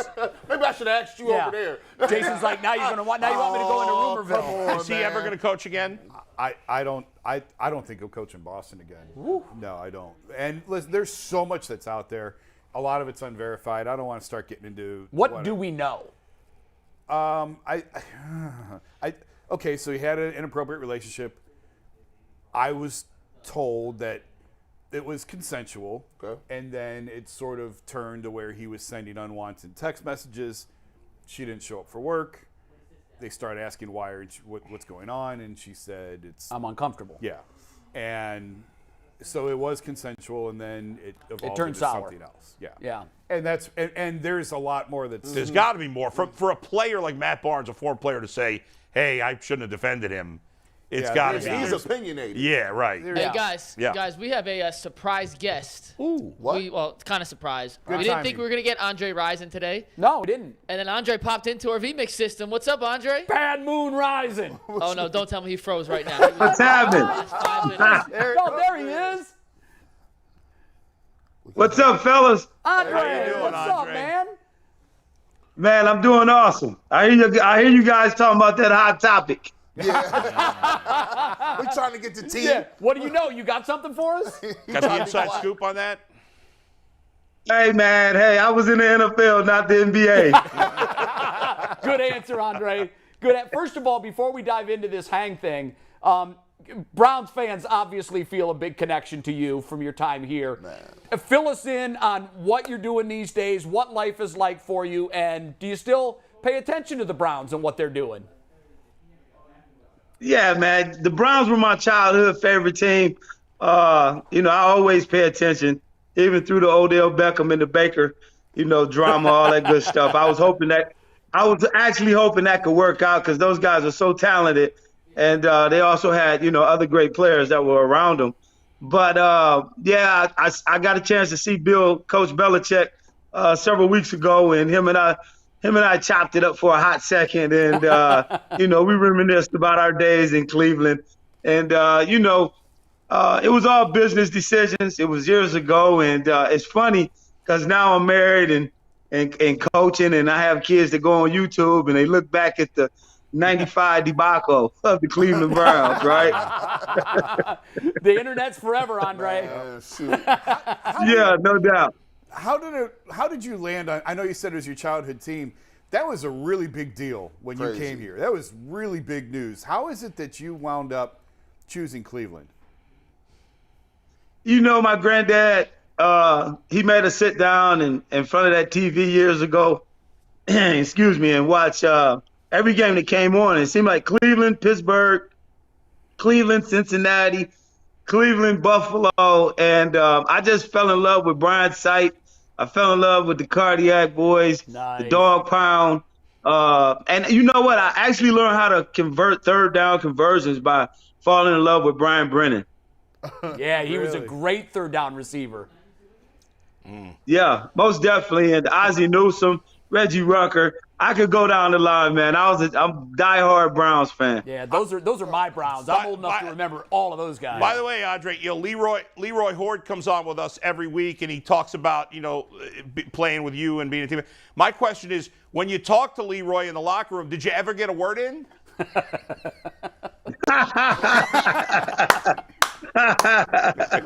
No. Clip that for Leroy next week. Clip that for Leroy. He can talk. What you got? Any funny memories of you and Leroy together in Cleveland? Oh no. He froze up. He'll be back in 1 second. All right, it's coming in a little choppy. All right, how about that? Right. By the way, oh wait, here we go. We got him back. Go ahead, Andre. Give us your best Leroy Horde story. Yeah, I mean, him and I arguing about what it means to be a Wolverine as opposed to being a Spartan dog. We have that argument with him every time he's on, except for it's a Buckeye or a Wolverine. Hey, Andre, these dudes. Right. These guys. He was a great football player, great running back, man, good friend of mine. Super guy, too, yeah. These guys asking the question. We ain't trying to hear none of that. These guys, let's get right off it. I knew you. I thought you was the biggest star in the world, right? Because, he played for the Falcons. MC Hammer was out. Too Legit was out. I'm like, man, this dude, he got the curl up top. He doing his thing. He bad move Rison. And then I was like, and then they was like, oh, he go with the girl from TLC. I said, this dude is the most famous dude in the world right here. We got the dude that TLC is coming to Cleveland. Man, you was lit, bro. You was, forget OBJ, that you don't understand how big that was. No, you know what? You're right, Andre. I live in Avon Lake. I grew up in Avon Lake. You were the first, now that we have a ton of athletes, you were the first star to move to Avon Lake, and we were like, oh my God, Andre Rison and Lisa Left Eye Lopez are at the BP station up the road, and she's signing autographs at the pump. It was a really big deal when you came. That's right. Man, gonna get him in trouble. I tell you, playing in Atlanta, was a great time. It was an awesome time. The Braves were also great. Yeah. You had Dominique Wilkins playing for the Atlanta Hawks. Yeah. You had all the music entertainment. You had a lot of entertainers down there. So the time was great. I've been so blessed to be a part of that, that culture and that movement. And also, when people came from out of town, it was like they wanted to be a part of it. And it's phenomenal how it's grown. The city of Atlanta. And like I said, I'm very blessed and very fortunate to be a part of that, and it was just great times, man. And I think that propelled a lot of things that we see in today's time with this generation. Mm-hmm. Yeah, no doubt. Do you keep up with the Browns? And if so, what do you make of this year's version? What do you think of them? Man, I tell you what, it's so hard to get connected so early in the season. I like to wait till around mid-season and listen to you guys, all the experts, and then I jump on and then I pick my team. I got my favorites though in my gut. I always wish well for Cleveland and the city of Cleveland. That's why I came there to win the championship and to play for a great team, a great organization. It was bad timing. That's all I could say.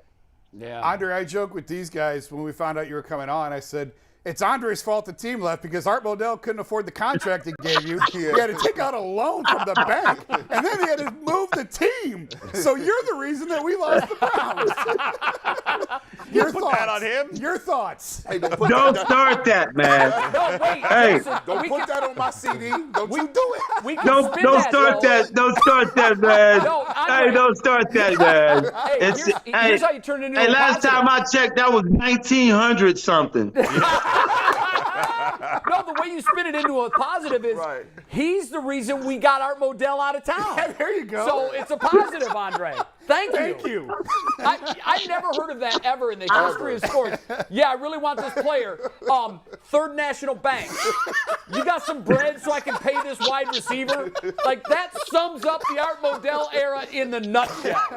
Hey, that's the epitome of going all in. He had to pass the hat to pay you.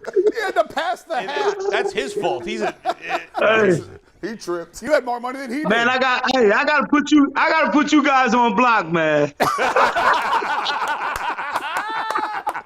Oh, my God. Like, Ultimate Cleveland. Oh, hell no, I ain't doing it. They didn't get all. They didn't. Come on. Are we one and done in your rotation? Hey, my favorite basketball player, of all time is LeBron James. There we go. You taking him over MJ? When he went back to Cleveland to win it, I was the first one to congratulate him from afar, and the city of Cleveland, Akron, you name it, the state of Ohio, to bring that championship there. Trust me. I got Cleveland all in my heart, man. I love to hear that. That's great. That's It awesome. really is. That's Beautiful. so cool. So tell us about Hang. You're coming on. Browns fans are going to be able to join this sort of group Zoom call. And Falcons for fans, the first too, I and think. Falcons fans for the first half of Sunday's game. What do you know about this? Because we really don't know much other than it's kind of like a community watching party. Excuse me. Well, I did it last year. We had a great time, and the great Terrell Owens, Hall of Famer, joined us, and the great Andre Reed, Hall of Famer, as well, and Ricky Williams as well, the running back. Wow. And so we sit and we chop it up, man, and it's a great situation because you get a chance to chop it up with guys who played the game, see the game different, than people when they're watching the game. So I think it's a great thing that they're doing. Well, what's crazy to me is last year you did it with T.O. and all of these huge stars, and this week you're going to be with G. Bush, Adam the Bull, and Leroy Horde. Yeah. That's the best we can do, man. That's the best we can do. That's right. DeQuell's Hey, out there, man. too. Yeah, DeQuell, too. Hey, man, that's a come up. Hey, that's a come up. What That's you right. mean? I'm lit now. I'm on with Bad Moon. Stop playing. That's a come up. Sometimes when I'm watching the TV, I'm still wondering how I haven't gotten hired yet. Let's go. Either for a sideline or front office. No kidding. Cut that Got a check. bunch of dopes out there doing it. You got to replace them. I'd watch I won't Andre say Rison. all that. Hey, Andre, I know you were a uniform guy when you played. Your uniform, you were like the Deion Sanders. Everything was on point. Who looked the best in their uniform in your era? Obviously, besides you. I would have to say, well, you answered that, with great expertise. First, Deion's right there. Deion was like 1A. I used to love Eric Allen. Eric Allen wore his uniform. Eric Allen always. The one I was always curious about was Ronnie Lott. because it looked like he just threw his stuff on it. He didn't care. He just wanted to hit you. Yeah, he didn't care. That's the one I usually look for. No, it's shoulder pads. Defensive lineman face mask too. He didn't even have no good face mask. No, he didn't. I don't even think the helmet even fitted him. He just put it as like, it was disaster. Andre, man, it's great seeing you again. Great catching up with you. Thanks, Andre. And this reminder, everybody watching this show right now, you can dial in on Hang, and you can watch the game with Andre Rison and our crew. Let'sHang.com. Get your free tickets. We got a link on our Twitter. All right, let'shang.com. There you go. And don't forget, guys, NFL Hall of Fame class of 23 nominee too. Yes, let's get that done. Congratulations. Let's get that done. You belong there. 84 career touchdowns. Let's get you in. He had that many touchdowns? That's a lot of touchdowns. Appreciate it, man. Thanks, Absolutely. Andre. Thanks, Bad Andre. Moon Rising. Thanks, First of all, Andre. he had one of the greatest Chris Berman nicknames of all time. Bad Moon. Well, and then later in his career, he became Spider-Man. Remember, he used to shoot out Yes, I do remember that. the webs. Yeah, he was so fun to watch. That's he a was great that transition, Bull. Spider-Man? To the Spider. The Oh, new Spider yes, of Cleveland. that's right. You're I absolutely thought he was actually helping me out here. I was. It was accidental. Trust No, me. Total Bull knows coincidence. what he's doing. Bull Total keeps us on coincidence. I track. do know what I'm doing usually, but in this case, I was a total coincidence. Yeah. All right. So we're Yeah, go going ahead. to 60 Ticks with Donovan Mitchell. It is right? time. The newest Cavs. Shout out Earl, Donovan Mitchell's new boy, Yeah. for hooking this up. Brad, Kobe, and the Cavs, thank y'all again. And let's get to know the Cavs' new superstar a little better. Let's do it. Here it is. Hopefully, Mike didn't smash the mic into his mouth. I was very careful with this one, trust me.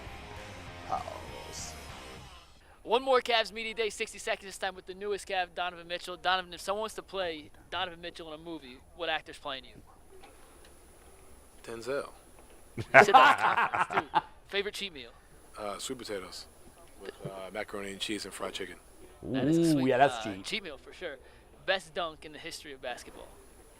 Vince Carter jumping over, I don't know what his name was. The but 7-foot Vince French Carter, dude. for sure. If you could go to dinner with any two people throughout history, who are your two dream dinner guests? Barack Obama, Jay-Z. Iced coffee or hot coffee? Hot. That's the wrong answer. Do you know that, right? Hot coffee for sure. It's cold. Power rank queso, salsa, and guacamole. I don't like any of them. What? I agree. Do I? Wait a minute. Do you eat any good foods? Like, if you don't like those three, what do you like? Yeah. Salsa and guacamole. Yeah. I don't like any of those. I can't do it. That's funny. I was just telling somebody about that. Any like sides like that, or like? Yeah, it was fair side there. I mean, A lot of ketchup. pressure on I guess ketchup. Two more. If you could have an animal sidekick, what would your animal sidekick be and why? Probably a tiger. Tiger. Why Yeah. tiger? I mean, Mike Tyson has a pet, and he survived that. So, I think if I just brought a tiger around, people wouldn't really mess with me. You know what I'm saying? And if you have any superpower, what would it be? Teleport. Easy one at 60 seconds with Donovan Mitchell. Donovan, Damn, thanks, that's a man. good one. Yeah. Oh, That here was we awesome. go. Here we Look go. at Here his we go. handshake. There you go. We're going in. Hey, That was the sloppy slide. Nice. Hold on, it looks so much worse in slow-mo, It- but there's that's only why enough it's great. pad. That's the only thing we could cut for this. Y'all That's have great. anyone in slow-mo, it's going to look terrible. That was- Donovan's a guy. Donovan's my dude now. Hey, That's listen, great. could That he was be a more great likable? 67. Could he be more He likable? came off awesome. I don't know why Mike always asks the coffee question. To me, that can be replaced. That's a big question to him. It's a But the huge rest of question. his questions are awesome. Yeah. I'm shocked that with the queso guac. I agree with him. His I answer don't was use any- ketchup, by the way. It's the only questionable thing Donovan no. Mitchell has ever said in his entire career since being in Cleveland is ketchup is his favorite And his side. sidekick animal is Tiger. a tiger. Yeah. Well, Mike Tyson didn't actually have a tiger. I thought he did. No, in the movie The Hangover, Yes, he but had I think he tiger. did in real life too. Does he really? I Yeah, he think really did. so. I know he's big with pigeons. No, he had a real tiger. Right, he did have We used to pigeons go when to his he's back house, in the day. And they would freak out because it would be a tiger. They was like, bro, it's a live I think they tiger. probably came up with the idea in the movie because he had it in real I life. didn't know that. I just thought that was I his think character in the so, movie. right? Yes, I'm pretty sure. I'm probably 96% Yeah. sure. Yeah. Put it in the chat if you Mike can Tyson look that owned up. 3 tigers. Okay. That's insane. that Of course he did. Because You wanna one's guess not their Mike names? Tyson. One is not. What are their names? Kenya, Storm, and Boris. Would it surprise you if Mike Tyson Boris. went in the cage with the tiger? No. Like, that wouldn't surprise Now me. you got to think about it. At that era, the '80s was crazy. Yeah. Mike Tyson had tigers, and Michael Jackson had Bubbles the monkey that went everywhere with him, And he had a zoo. and a zoo. And he brought the monkey to like photo shoots. Like, hey, This is Bubbles. By the way, like in my lifetime, to me, there were only two things that I can think of. Like in sports, it's always been to some different levels and different times. Baseball, football, basketball, right? Those were the three sports that made huge headlines. Yes. The only two things in my lifetime that I can think of that got to that level was obviously when I was a young kid, you a little older than me, the 1980 U.S. Olympic team, of course. Absolutely. And then Mike Tyson's run. Yes. Like that was must-watch TV. It was talked about everywhere. He used to train in upstate in Brooklyn, New York, and obviously but he was from Brooklyn. Right. And we used to we would get huge watch parties. Everybody I knew would watch those fights. Now I don't even know. I can't name a boxer. No, it's boxing's dead. UFC has replaced it. Pay $60 for a pay-per-view that lasted 30 seconds. Listen, but you had to see. You wanted to see him killing. No. So in the 80s, when he was doing his run, I think it was Michael Spinks. I may have told this story. Yeah. I had a bunch of college friends over my house, and we ordered pizza. And because of the fight, the pizza deliveries were so far behind. Because I even said, I'm ordering this thing an hour before the fight because I don't want to be messing with it when the fight's on. We're waiting. This fight is starting. It's opening bell. The doorbell rings. I got to go pay the dude.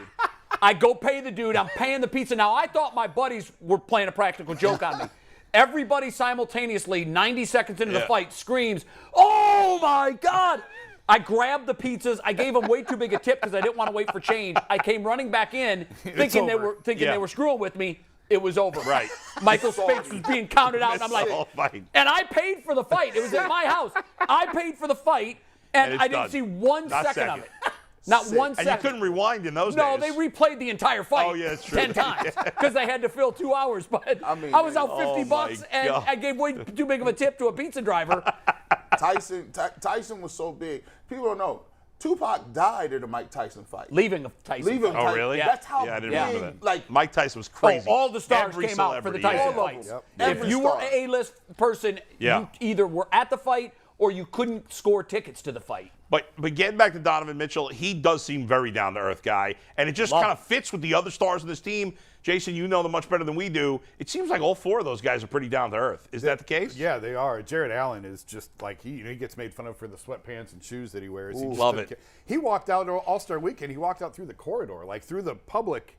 I'm like, man, I'm not sure this is a great idea. Yeah, I just rolled out and well, got did into you see a car. yesterday in the Guardians game? I don't know, later in the game, maybe the 8th inning or something.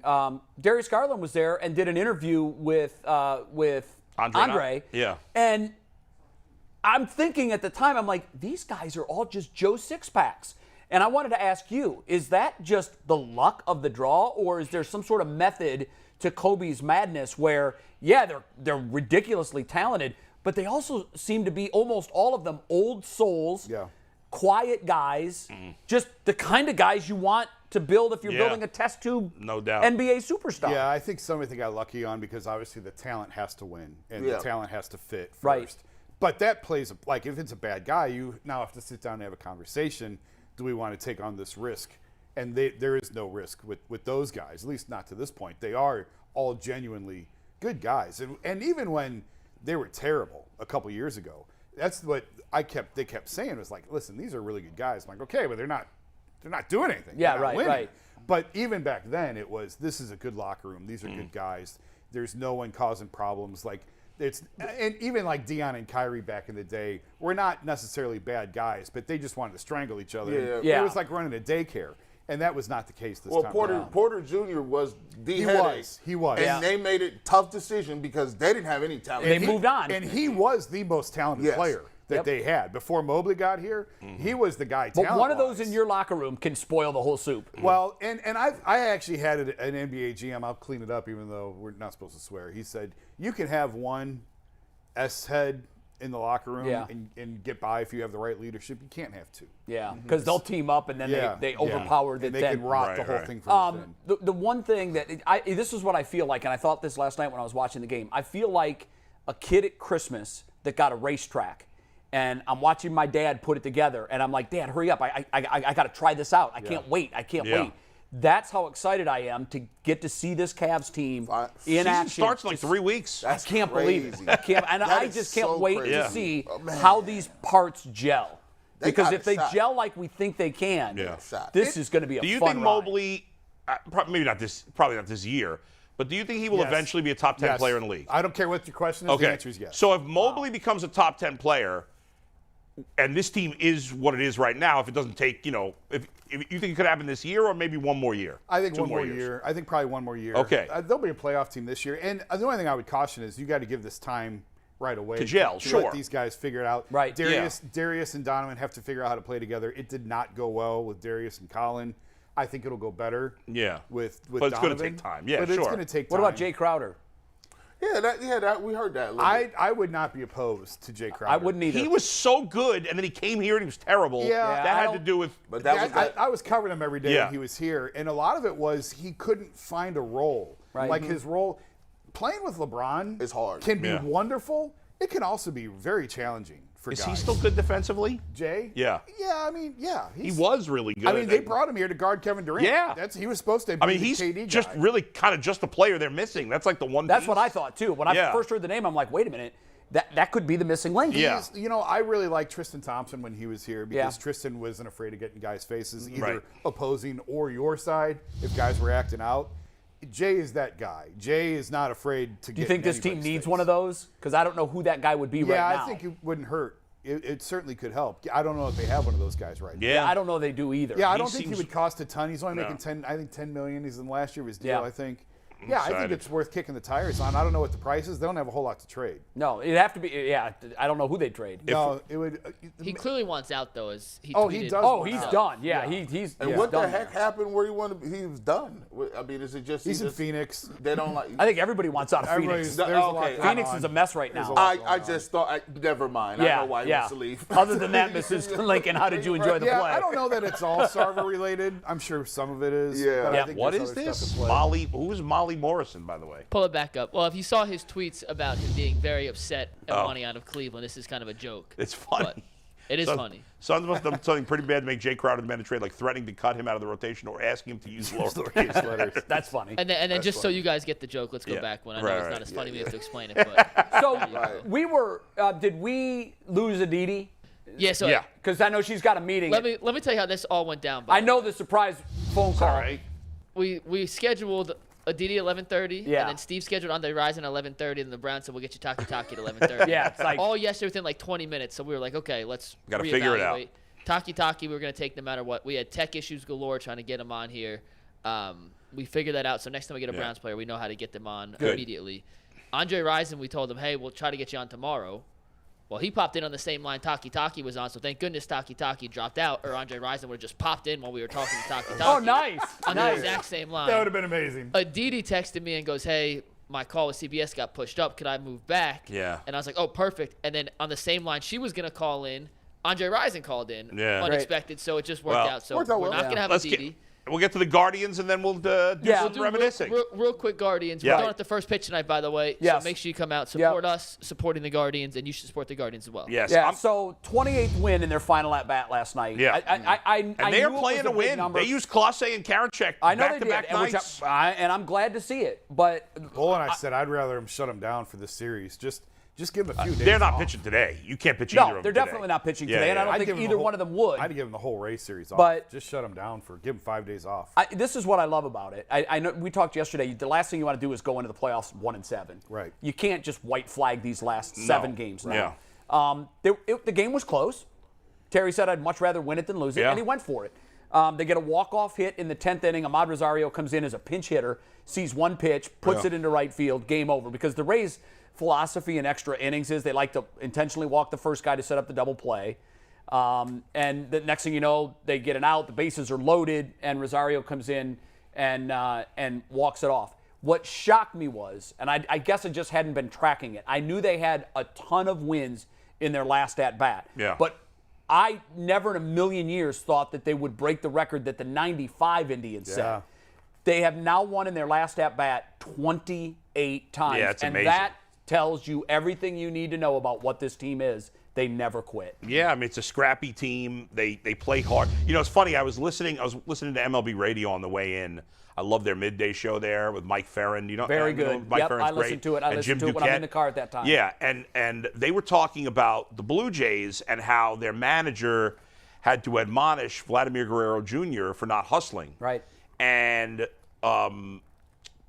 whoever was on. Actually, it was actually their morning show. Now that I think about it, even though I like Mike a lot, but whoever was on the morning show today, I don't remember who it was, said, well, it was Eduardo Perez. He said, well, that's fine that he admonished him, but he should have done it the other day when Teoscar Hernandez did the same thing. Yeah. And I thought to myself, like, you never have to worry about that with this team. No. When do you like? I'm sure it's happened. Year. I don't remember a time this year where it's happened. I don't. It's they always hustle. It's because your superstar plays harder than everybody, right? And sets the tone. He said 100%, and they're like they just run they do the little things better than every other team, which is and they are the classic example of not that they don't have talent, they do. But that the sum of the parts is better than the individual talent. Couldn't agree more. Without a doubt. Like one of the best examples I've ever seen of that. Yeah, and you guys know that when you get into the playoffs, it's about the little things. It's all about details. 100%. I mean, if you look at how the Red Sox came back from a 3-0 deficit, it was because Dave Roberts was able to come in and steal a base. Right. Mm-hmm. So here's why you want to play that way 162 games a year. Last night, they had the bunt with after the first and second in the 10th inning. They had the bunt. Perfectly executed. Now it's second and third. Now, they ended up intentionally walking the second hitter in the inning, the Rays did, to load the bases and try to get an inning-ending double play.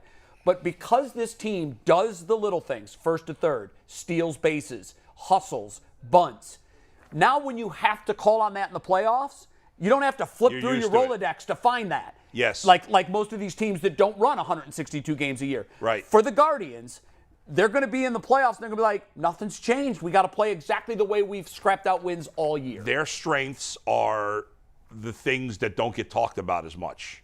And that but become huge in the postseason. But are important yeah. and are special. Even that, like the way they play defense, right? And their defense, I thought at the beginning of the year was fine, but it's now a major strength. I think it's exceptional. And their ability to take pitches, to see pitches, beyond just getting walks. The more you see of a pitcher, they rattle up the pitch count too. Right, yeah. and you get to see, you have a better feel for what he's throwing. Sure. And if I run up 7 pitches and then Jason runs up 7 pitches, well, you're up next. You got a much better feel for what he's throwing. I have a lot of fans that have told me one of the things that drives them most nuts about watching this team is how they consistently look at first pitch strikes.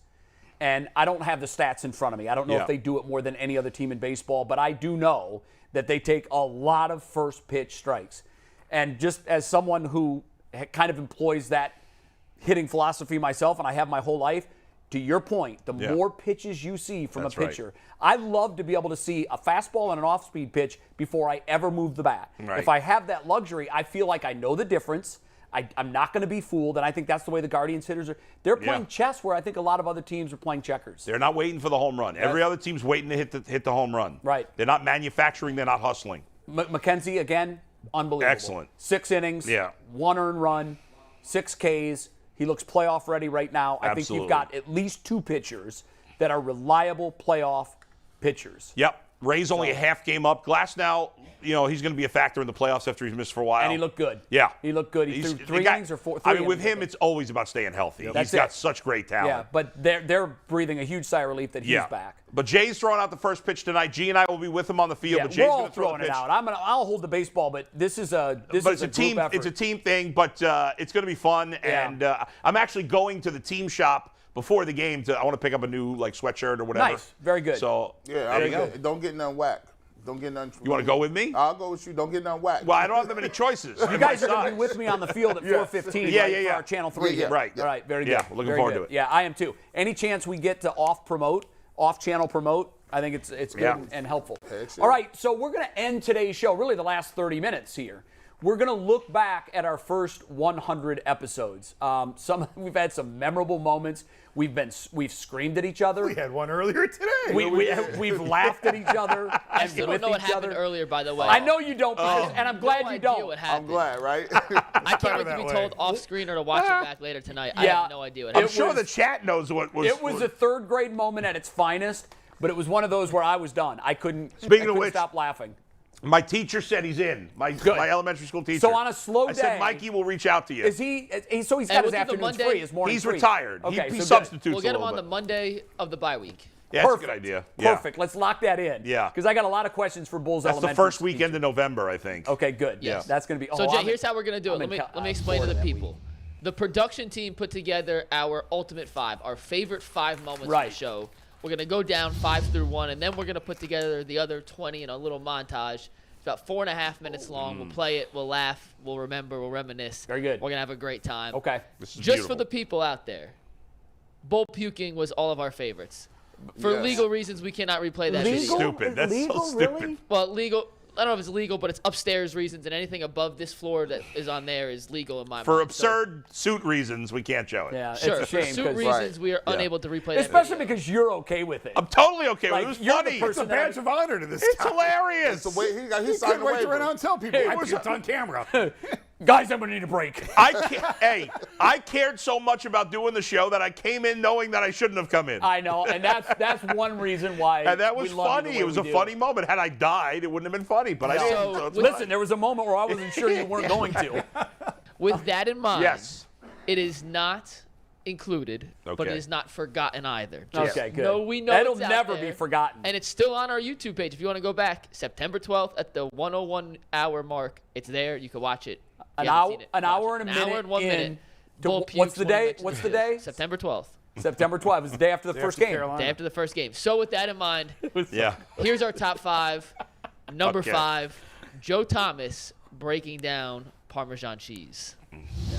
If you have a charcuterie board and you throw some Parmesan on there for your hard cheese lovers, it's one of the best cheeses out there because it's got these little crystallizations in there that kind of give you a mouthfeel that you don't usually get with a lot of cheeses. It's also got a saltiness that's really favorable when you're pairing it with a lot of different chain here. Gosh. He's off the chain here. and some wines. He's going dude. I'm telling you, charcuterie board. Parmesan, you guys buy a big brick or a big wheel of Parmesan and cut a couple hunks. It is phenomenal cheese.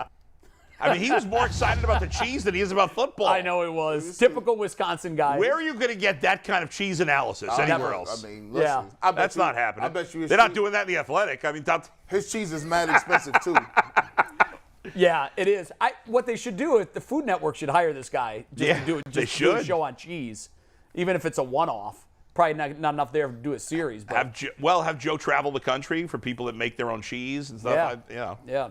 So that was our third show, by the way. That was Yeah. That was May 3 in. 11th. And that was before we could put me in a box with a guest. That's how old it was. Wow. Joe, when he said McNuggets for the first time, was in that interview. You couldn't even see me. And also, as the first show, we got the lighting not to be orange. Oh, really? Very monumental day back in the UCSS history archives. Yeah, the first couple of shows were rough, man. Remember we had Bernie some Kosar audio just issues. walked in the middle of a show? Walked right in. Yeah, that was. I thought Yep. that was. It was kind of like Andre Rison popping up today. Yeah. Completely unexpected out of the blue. Come on in, Bernie. Or Mike Polk and Brad this week. Yeah. Let's pull up. All right, that was So- number 5? That was number 5. Okay. Number 4 is a little more recent. We had Brian Hartline on. Brian I did. Hartline, when he lands a recruit, which he's very good at doing, Does it tweets a the lot. praying hands emoji. And I have to hit the button or I would do praying hands. So you're getting one praying hand here. I Right. can't talk and not hit the button. Okay. Thank you. This is Steve. I don't know if you can see. That's Director Steve. That's the praying hand. That's teamwork right there. Teamwork makes the dream work, Steve. There's only So a we 3-second decided- limit on that. We should give him some hashtags to try and use. These And are this all is good. a I remember 45-second clip from I that remember 5-minute this. segment Yeah. of what we did with Brian I Hartline. remember this one. Let's play it. You ready to see? I got 5 to present to you. You ready? I'm very interested to see what you got. How about just hashtag D's? Oh my God! What are you doing here? He's laughing. That means it's working. All right, 2 more, Coach. Inappropriate. Let's take the next one, Steve. How about hashtag Buck Naked? That's my least favorite so far. That's it? Oh, All right. Well, it was a 5-minute clip. We The weren't gonna play hashtag 5-minute D's was the segments. best. Yeah, D's was the best. And your delivery of it was great. I'm still waiting. I am confident that Heartline will drop one of these at some point. There's no way he's doing you should hashtag not. D's. Keep waiting. Bro, these boys. I don't even think I was there. I don't know where I was at. I got online and was like, I was losing my mind at home. I was laughing so hard I started coughing. I got like an asthma attack, bro.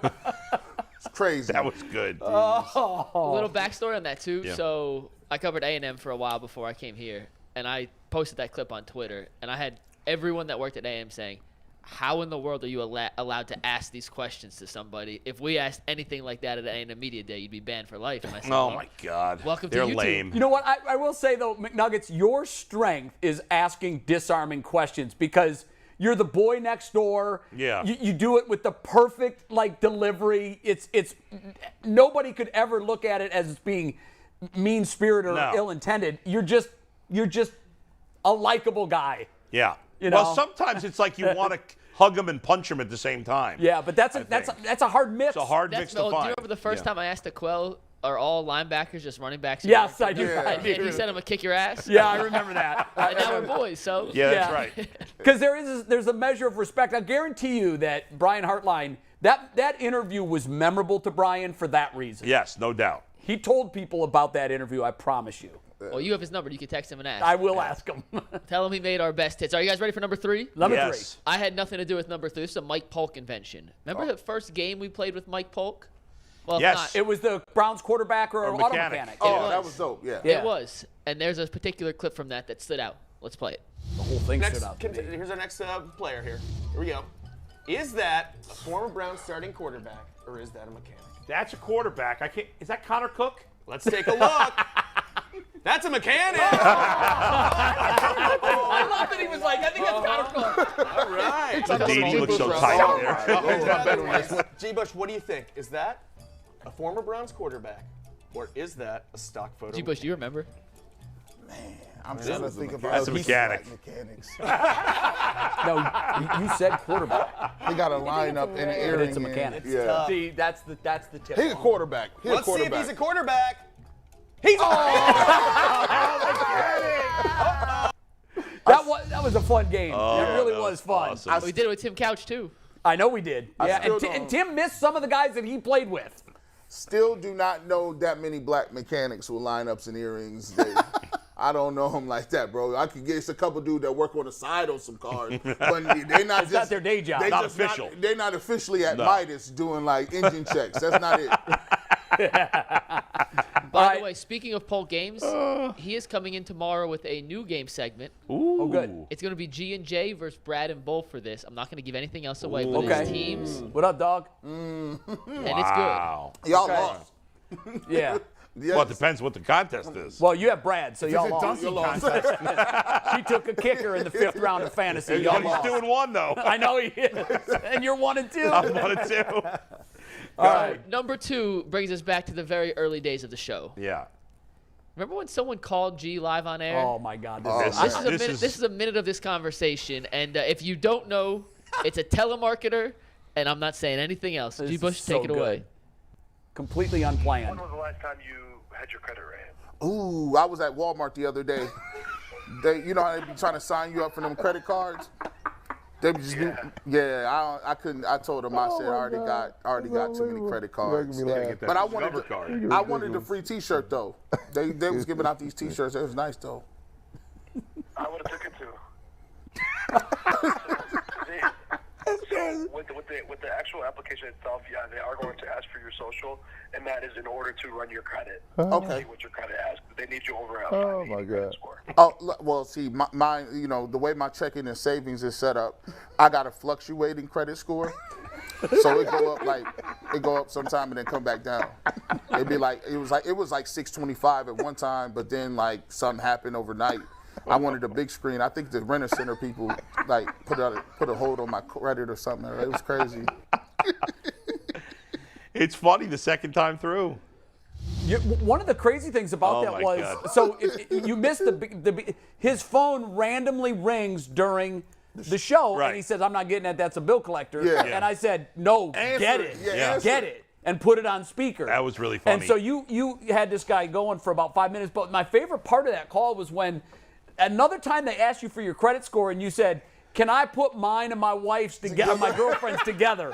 Can I add them together?" It's combined. I think can we add them together? And he was just like, I think. No, sir, you can't do that. He was just like, "Nah, sir, that's not how it works." I was like, I was just trying, man. It was great. It was crazy, bro. Shout out to, I don't even know what that is by now. Shout out to you, whoever you are out there trying to get credit scores and stuff. I hope he knows that. How miserable is your life when you're having to do that? Call people randomly like that. Man, What's worse is calling and asking people for money. Oh, like look, you got to pay this payment, or we're about to come turn off your gas. What's worse is going door to door asking people to sign up for life insurance.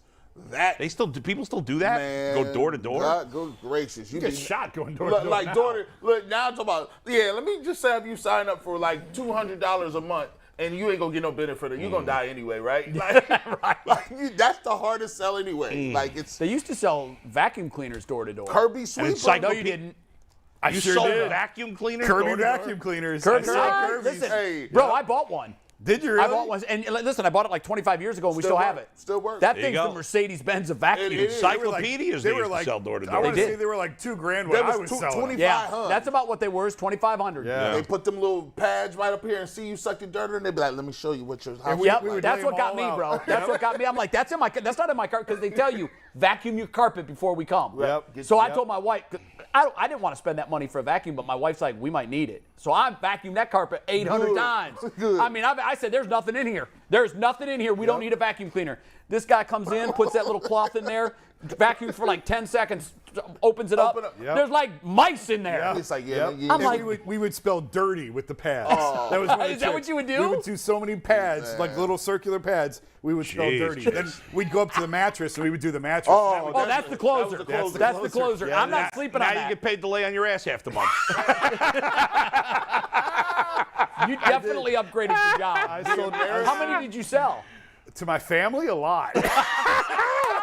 Jason was like the kid that sells Girl Scout cookies but doesn't want to really do anything. Right. So you just can't hold it. Did you ever make a sale to someone, like you rang their doorbell and then they said, I'll buy one? So they sent me to like really rough part of Cleveland. Oh, Lord. Was this when you were in college?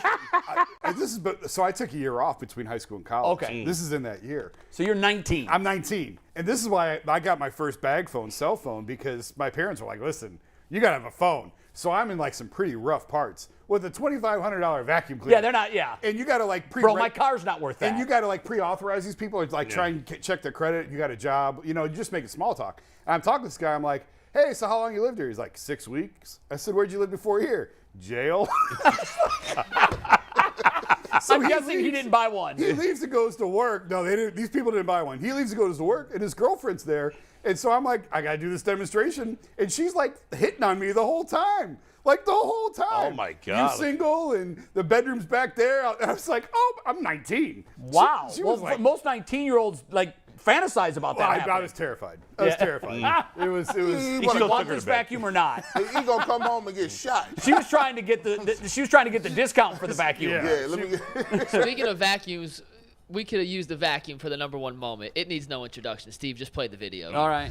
I thought it would be Bro Jero Vicious. Super Joe on that Rhino. So my buddies go, my 60.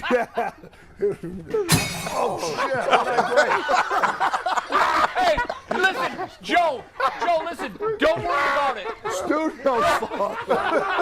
Joe, don't worry about it. You know why? What I pray? We just added to your list of stories. Bro. Joe leaned back in his chair and broke it. We had a glass vase that had a whole bunch of pool balls in it. Man. And he knocked everything off and it busted. It really doesn't come through on camera. It sounded like someone shot a shotgun in the studio. We have random balls and books back there now. That was a great list. I would have had Bro Jero Vicious. Yeah, Bro Jero Vicious. Instead of the Joe Thomas didn't make the list. There's some Bro Jero Vicious coming. We wanted to spread it out though. We wanted to make sure everyone got some loving. Are we doing the other thing at the end of the show? Well, we're going to read what the internet says was their favorite moments. Then we're going to play the montage, and we're going to laugh about any moments we missed. Then we'll say goodbye. Okay, good. Yeah, because I want to be able to react to some of those moments. Yeah, absolutely. So whenever we ask the internet a question, as you guys know, we bring it to you by our favorites over at PCC Airfoils. Are you looking for a job with career advancement and great benefits? PCC Airfoils is a leading manufacturer in Northeast Ohio. All locations of PCC Airfoils in Eastlake, Mentor, Wickliffe, and Minerva are hiring. Shut up, Minerva! Hiring for all positions starting at $18 and up, plus full benefit packages, paid time off, and signing bonuses. You can apply online at precast.com/careers to learn more. I feel like I got to go old school here in honor of the 100 shows. Yeah. PCC. Yeah, the good old days. Yeah. PCC. PCC. Yeah, that's the old. Yeah, we missed that. The OG. The OG. That was the OG. Yeah, it was. So we asked the internet. Let's take tag board here. Thursday is our 100th show. Crazy how far we've come since May. What are your favorite UCSS moments so far? And let's cut to these right away. We can't show it, but this was the overwhelming favorite. Hashtag Pukegate, both throwing up on set after hearing Pittsburgh. I love Pukegate. It's so good. Mike Polk trying to drink That a was amazing. hot dog. Literally Jennifer, that was great. He was literally Jennifer Snook. sipping out of a hot dog. Somebody pointed out, I think it was Bull, pointed out that table hasn't been cleaned since we started the show. Yeah, and he's putting the hot dog on the table and trying to drink a beer out of it. It has been cleaned since. Let's go to the next one, Anthony. Jay getting upset about a fan poll in the chat as a tiebreaker for the headline game. 40 seconds later, the results are that was it. Tom remembers. Literally, and that is not an exaggeration. It may not have been 40 seconds. McNugget says, well, we've got a poll up. I just put a poll up, and we had a little bit of conversation, and Mikey goes, then the results are in, and G. Bush wins. It's like, what? There were 3 people that voted in 40 seconds, and 2 voted for G. As soon as he took the lead in the poll, it was over. The poll is closed. Stop the count. Mike's not about preserving democracy. By the way, Mike, I forgot to tell you this. Somebody asked me the other day, how's McLovin? They think his nickname is McLovin. Yeah. Which I actually said at the time, you know what? That really should be his nickname. Is McLovin instead of McNuggets. McNuggets is kind of stuck. I know it has. Yeah. I know it has. But when he asked me how McLovin from the show is doing, I almost lost it. Didn't he have another name that they vetoed? Prison Mike. Prison Mike. Prison Mike. Yeah. The pig. Yeah. Your dad got mad about that. Yeah, he's like, no. That was pre the start of the show. That was pre, right? It was. That was rehearsal. And Rehearsal show. It was actually his nickname in college, though. It's not like he came up with it. It was my coach called it to me like twice. His dad don't like it. So. All right. Yeah. Let's get to the next one. This one is a me versus Bull moment. Yeah. This is from Evan. One picture summarizing the first 1,000 shows. I don't know if you guys saw the tweet. That was funny. Jay, did you guys see the tweet? Do you know what this is a reference to? No. Is that when he was telling you that you tried to interrupt him and he said no? I was like, all right, guys, we got to move on. Yeah. And then Bull goes, hold on, one more thing. Yeah. I guess I'll do a side eye. Yeah. That was a great look on Mike's face. That was a good look. I mean, that happens every show, though. Yeah, it does. So. Once a day at least. It does. And lastly, just because this was a great one, I forgot about this one. This is from John. He said, Bull puking, obviously, but Lloyd leaving to go golfing in the middle of the show. Also up there.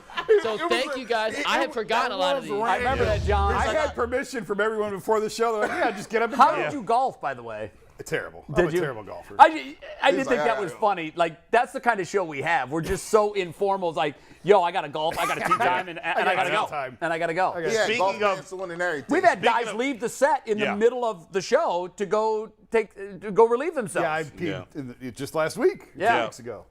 G-Bush fixed his hair last week. Everyone has. By the way, speaking of Jason's golfing, you played with Joe Varden, but we need to get Joe on the show for the start of basketball season, I feel like, since he's covering. Is he covering national this year again? Yeah. Good. But he wrote a column about the Cavs the other day. He's writing a lot of Cavs columns now. Yeah. Anyway, they're good. Joe's good. Joe's really good. So I'm back. We'll get Joe on. It seems like an email or a post-show conversation, not something in the middle of the show. Why don't you bring it up? What are you getting all uptight about? Your show, not mine. It's actually my show, and what we're going to do next. Excuse me. My show. Excuse me. What we're going to do next is there was more moments that we could fit into a top 5. We could have done a top 50. Yeah. This is 4 minutes of a montage. Some clips are longer, some are really short. Yeah. Of our other favorite moments so far. Took a while to put together. Hopefully you guys enjoy, but it's a lot of laughs. Let's play it, Steve. All right, let's see it. Jason, I want you to start on this because that's how I start. I hate to cut into this, but DeQuell is on. He's ready, and he has a message for Brad that he says can't wait. Bring him back to the Gridiron Guys hotline. DeQuell? There he goes. he's peeking. Listen up. That was to make fun of Brad losing to the football team. Jay Crawford. He's short, isn't he? He is former Browns wide receiver Joe Jarovich, is kind enough to give us some time. Joe, great to have you on the show. Just what was your reaction, though, as you're watching that game on Sunday, knowing the long years, obviously, of suffering Browns fans? You know, it was just a great opportunity to just watch the Browns, you know, get over the hump a little bit there. when you go back and you look at, what the Browns have gone through over the long period of time. Oh, my God. Dive in. Don't do this.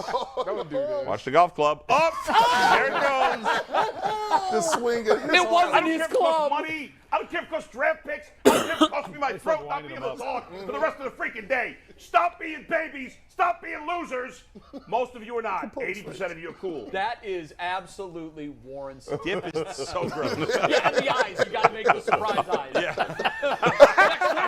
Next question.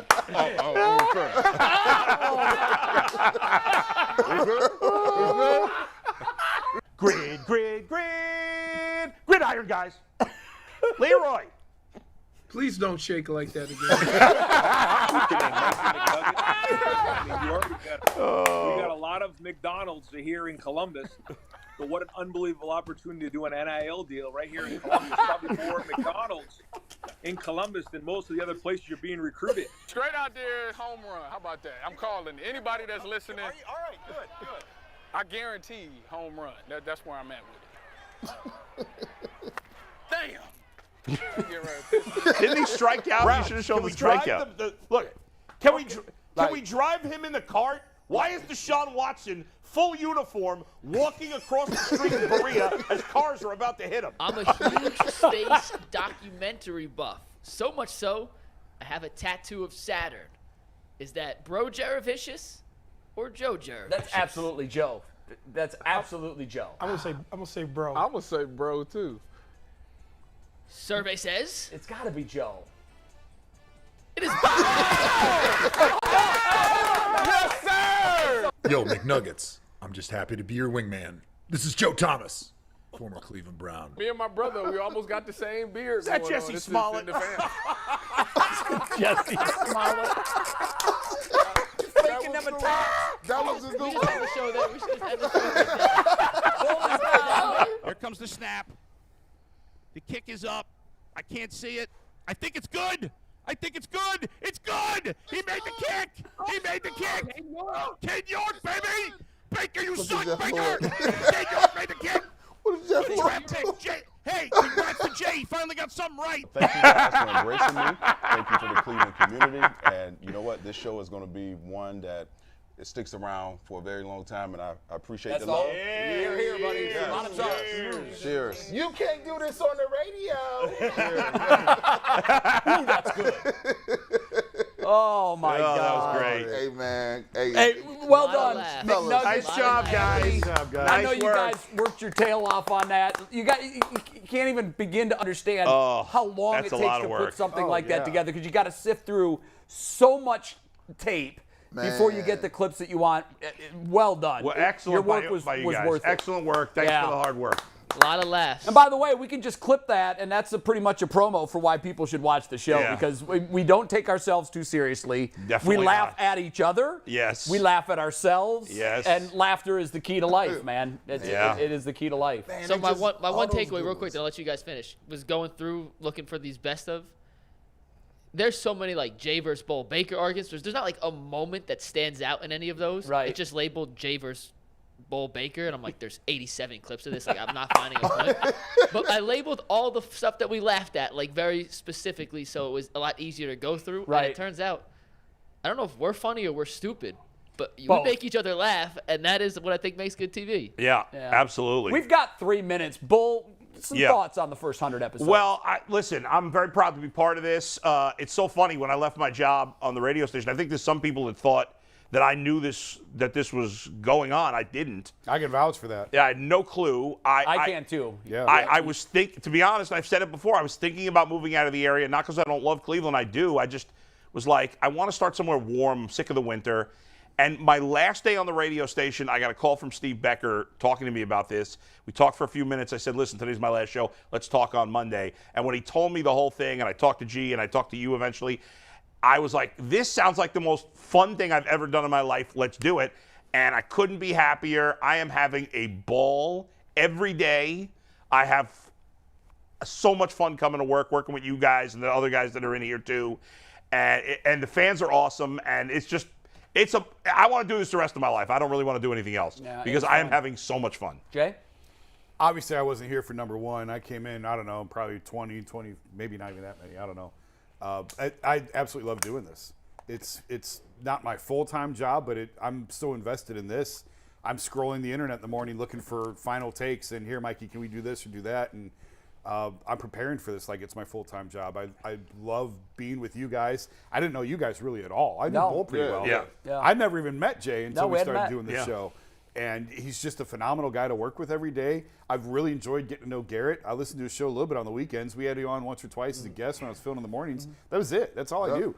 Polk and I went to college together. I've known Mike forever. Yeah. And to bring it all together, I heard someone say early on, we caught lightning in a bottle. And I think that's 100% true. Right. Yeah. And I hope I'm here for 100 more. Yeah. Man, I mean, I think for me, this is like these guys have all done this before, right? Even when I came in, it was like, I was kind of apprehensive at first. I'm like, hold on, well, you know I don't do nothing really. I be on the internet kind of. And they're like, no, we just want you to do you. And like the way it hit and the way that we communicate and we argue and do everything, I knew we had something when we have heated arguments. And then 5 minutes later, we walk out the door and be like, yeah, what you doing later, dog? What's up? Like, hey, nobody is mad. Nobody is upset. And people don't understand. When I walk around amongst people, people tell me, hey, man, we need that show. That show is impactful. It ain't just a show. We watch it because you guys do and talk about things that nobody else can get off or talk about in your format. So it's so important, and it's just a blessing to be a part of the show. Like Bull said, I couldn't imagine myself doing nothing else, and God willing, I'll do it for a long time, man. I've done this 35 years in a lot of different capacities. Hazard, Kentucky, where I was the sports department, and 16 years at ESPN, where I had people to look up a stat from a game if I needed it. I know that from working with a lot of different units that there's one common denominator to success, and that's a special dynamic. And I don't know, some of it happened by design. Yak from upstairs for Channel 3, and our bosses at corporate have a lot to do with this. Steve, who's our executive producer, the staff and the team that he assembled has the most special dynamic of any group I've ever worked with. And that's saying something, because during my years at First Take with Skip and Stephen A., I thought the three of us and our producers, we had a very special dynamic. But there's so many more of us, and it is absolutely this lightning in a bottle. It's how it happened is still a mystery to me. There was a lot of serendipity. Your last day, I know people have said to me, Bull knew or he wouldn't have quit. And I'm telling you, he did not know. No. He did not know. This was a parachute that came out of the sky and landed on your lap. Yeah. But we look at you as a gift that came out of the sky and landed on our lap. Well, G. Bush, I knew who you were. I'd never met you. Your work ethic, what you bring to the table, there's no one else in Cleveland that can do that. Your professionalism and your contacts, and you're the adult in the room. I've never been called that. No, in this room, this is a low bar, baby. But in this the room, rest of us are Baker Mayfield. You are. And I think we each bring a little something different, and then our contributors with Brad and Leroy and DeQuell, and I'm not going to name them, and Mike and Tyvis. Because I'll forget too many. There's Tyvis, Mike Polk. It is the most special dynamic of any group that I've ever worked with. The first 100 was a blast. I hope a year from May 9th, we're doing we're doing our 1 year anniversary show, and there's even more great moments like that. If we get there, it's going to be because of your support and people like you that make us a part of your day every day. And Mike, I know you read off some of the names that you see every day. I know that there are a lot more than that. Those are just the ones in the YouTube chat. I know there's a lot more and you know, we thank every one of you guys. And we bust Mike's balls all the time, and Anthony's balls all the time, and Steve. We don't bust his balls as much. No. But I did make fun of his cargo shorts. But But anyway, and there's Steve Becker, our executive producer. Hey, great to have you on, It's the full squad here. And Earl's upstairs clipping. And Earl too. Imagine him like. And by the way, over us right Steve texts us every day right before the show starts and goes, "Don't bleep this up." Yeah. He doesn't say bleep. He says something else. And we try to live by that every day. Steve did an amazing job putting us all together. And something Jay pointed out actually G mentioned the same thing to me about Steve, and I agree, that Steve is so positive, it rubs off on the rest of us. He's like very enthusiastic, very like even when he wants to give you some constructive criticism, which is important, he does it from such a positive place that you feel good, you feel great about it because he builds you up and just makes you feel really great. And so he's great. And these guys behind the scenes here, they bust their ass. Mikey and Anthony are here all kinds of hours. 70 hours a week. I'm texting them late at night, early in the morning. They are doing a great job. I love these guys. We bust their chops because we love them. If we didn't love them, we wouldn't talk about them at all. I mean, it really does feel like family, guys. It does. And Steve, I'm glad you're on for this. Yeah. Because you're a humble guy. I know that. But it gives the viewer a face. We mention you all the time on the show, but having a chance to see sure we want to give the man him a face? behind the curtain. I do, yeah. Do we want to give Steve a face? Steve is the man behind the curtain. He's done a lot of big projects in his television career. Yeah. And we needed your steady hand to get us to this point. And we, all of us sitting in this room and behind the glass, give our heartfelt thanks to you because it's been a lot of work. You're doing your job from Atlanta, which makes it even more difficult. Obviously, your family's there and you wanted to stay there, but yes, it's hard to do. And we can call him anytime. He always takes your calls. He's always on the other end of our calls and texts. I love it. Yeah. Steve, you're the glue, and keep doing you. And here's to the next 100 and hopefully many more after that. Yeah. Thank you, guys. This is all about you guys. Thank you. Absolutely. Well said. We're back tomorrow. We're going to take a 22-hour break. We're all collectively going to go to the Guardians game. Yes. Will Jay throw a strike tonight? I say yes. I'm throwing a strike. Breaking pitch or fastball? We don't know. Actually, that's a good bet, bad bet right now. Is Jay throwing a strike? Jay, you're saying good bet? 100% I'll strike. say good. Yeah. Good. I don't walk guys. I don't walk guys. But I want the gun on it, though. But I will say this. We are filming this, and it will be the first thing on the show tomorrow. Okay. Will be Jay's first pitch. I will. Not that I'm making an excuse if I throw a ball, but oh boy. We just finished our lengthy season here in Cleveland. I think I mentioned it that we lost in the championship series for the third straight year to the same team that's won it 11 years in a row. Jeez. No question. We are going to Florida for the national tournament, which last year our team finished third and finished above the team that beat us in our regular champ. However, I threw 22 innings in 6 days throughout the playoffs. And I knew I had torn something because I've torn both my bicep tendon and my labrum before. Unfortunately, I've torn it again. I'm not going to have surgery until after the tournament in November. But you can pitch with it? So I pitched the last two starts in the playoffs. I knew I had it. Is your wife like, it's enough already? My wife is not nuts that I do that. Yeah, right. You're not getting paid to do this. And I said, no, I love doing this more than I love doing anything else in the world. Right. So I'm going to go down to Florida. I'm going to probably pitch 3 or 4 games. Yeah. That's the week where you typically, in a tournament like that, because you play 8 games in 7 days if you keep winning, I'll probably throw 45 innings. With your torn labrum. Then your arm is either gonna be labrum or bicep tendon. Yeah. I don't know exactly what it is. I haven't had the MRI. I'm going to have the MRI when I'm done. But I've had both, and I know where the pain is, and I have it again. And but I'm still going to throw a strike. You got to do it. Yeah, I'm going to. I'm not going to. It's not going to come to the game tonight and see throw it. Hard, but I'm going to first pitch in 5 hours. Did you have anything before we go to our Tease Tomorrow show?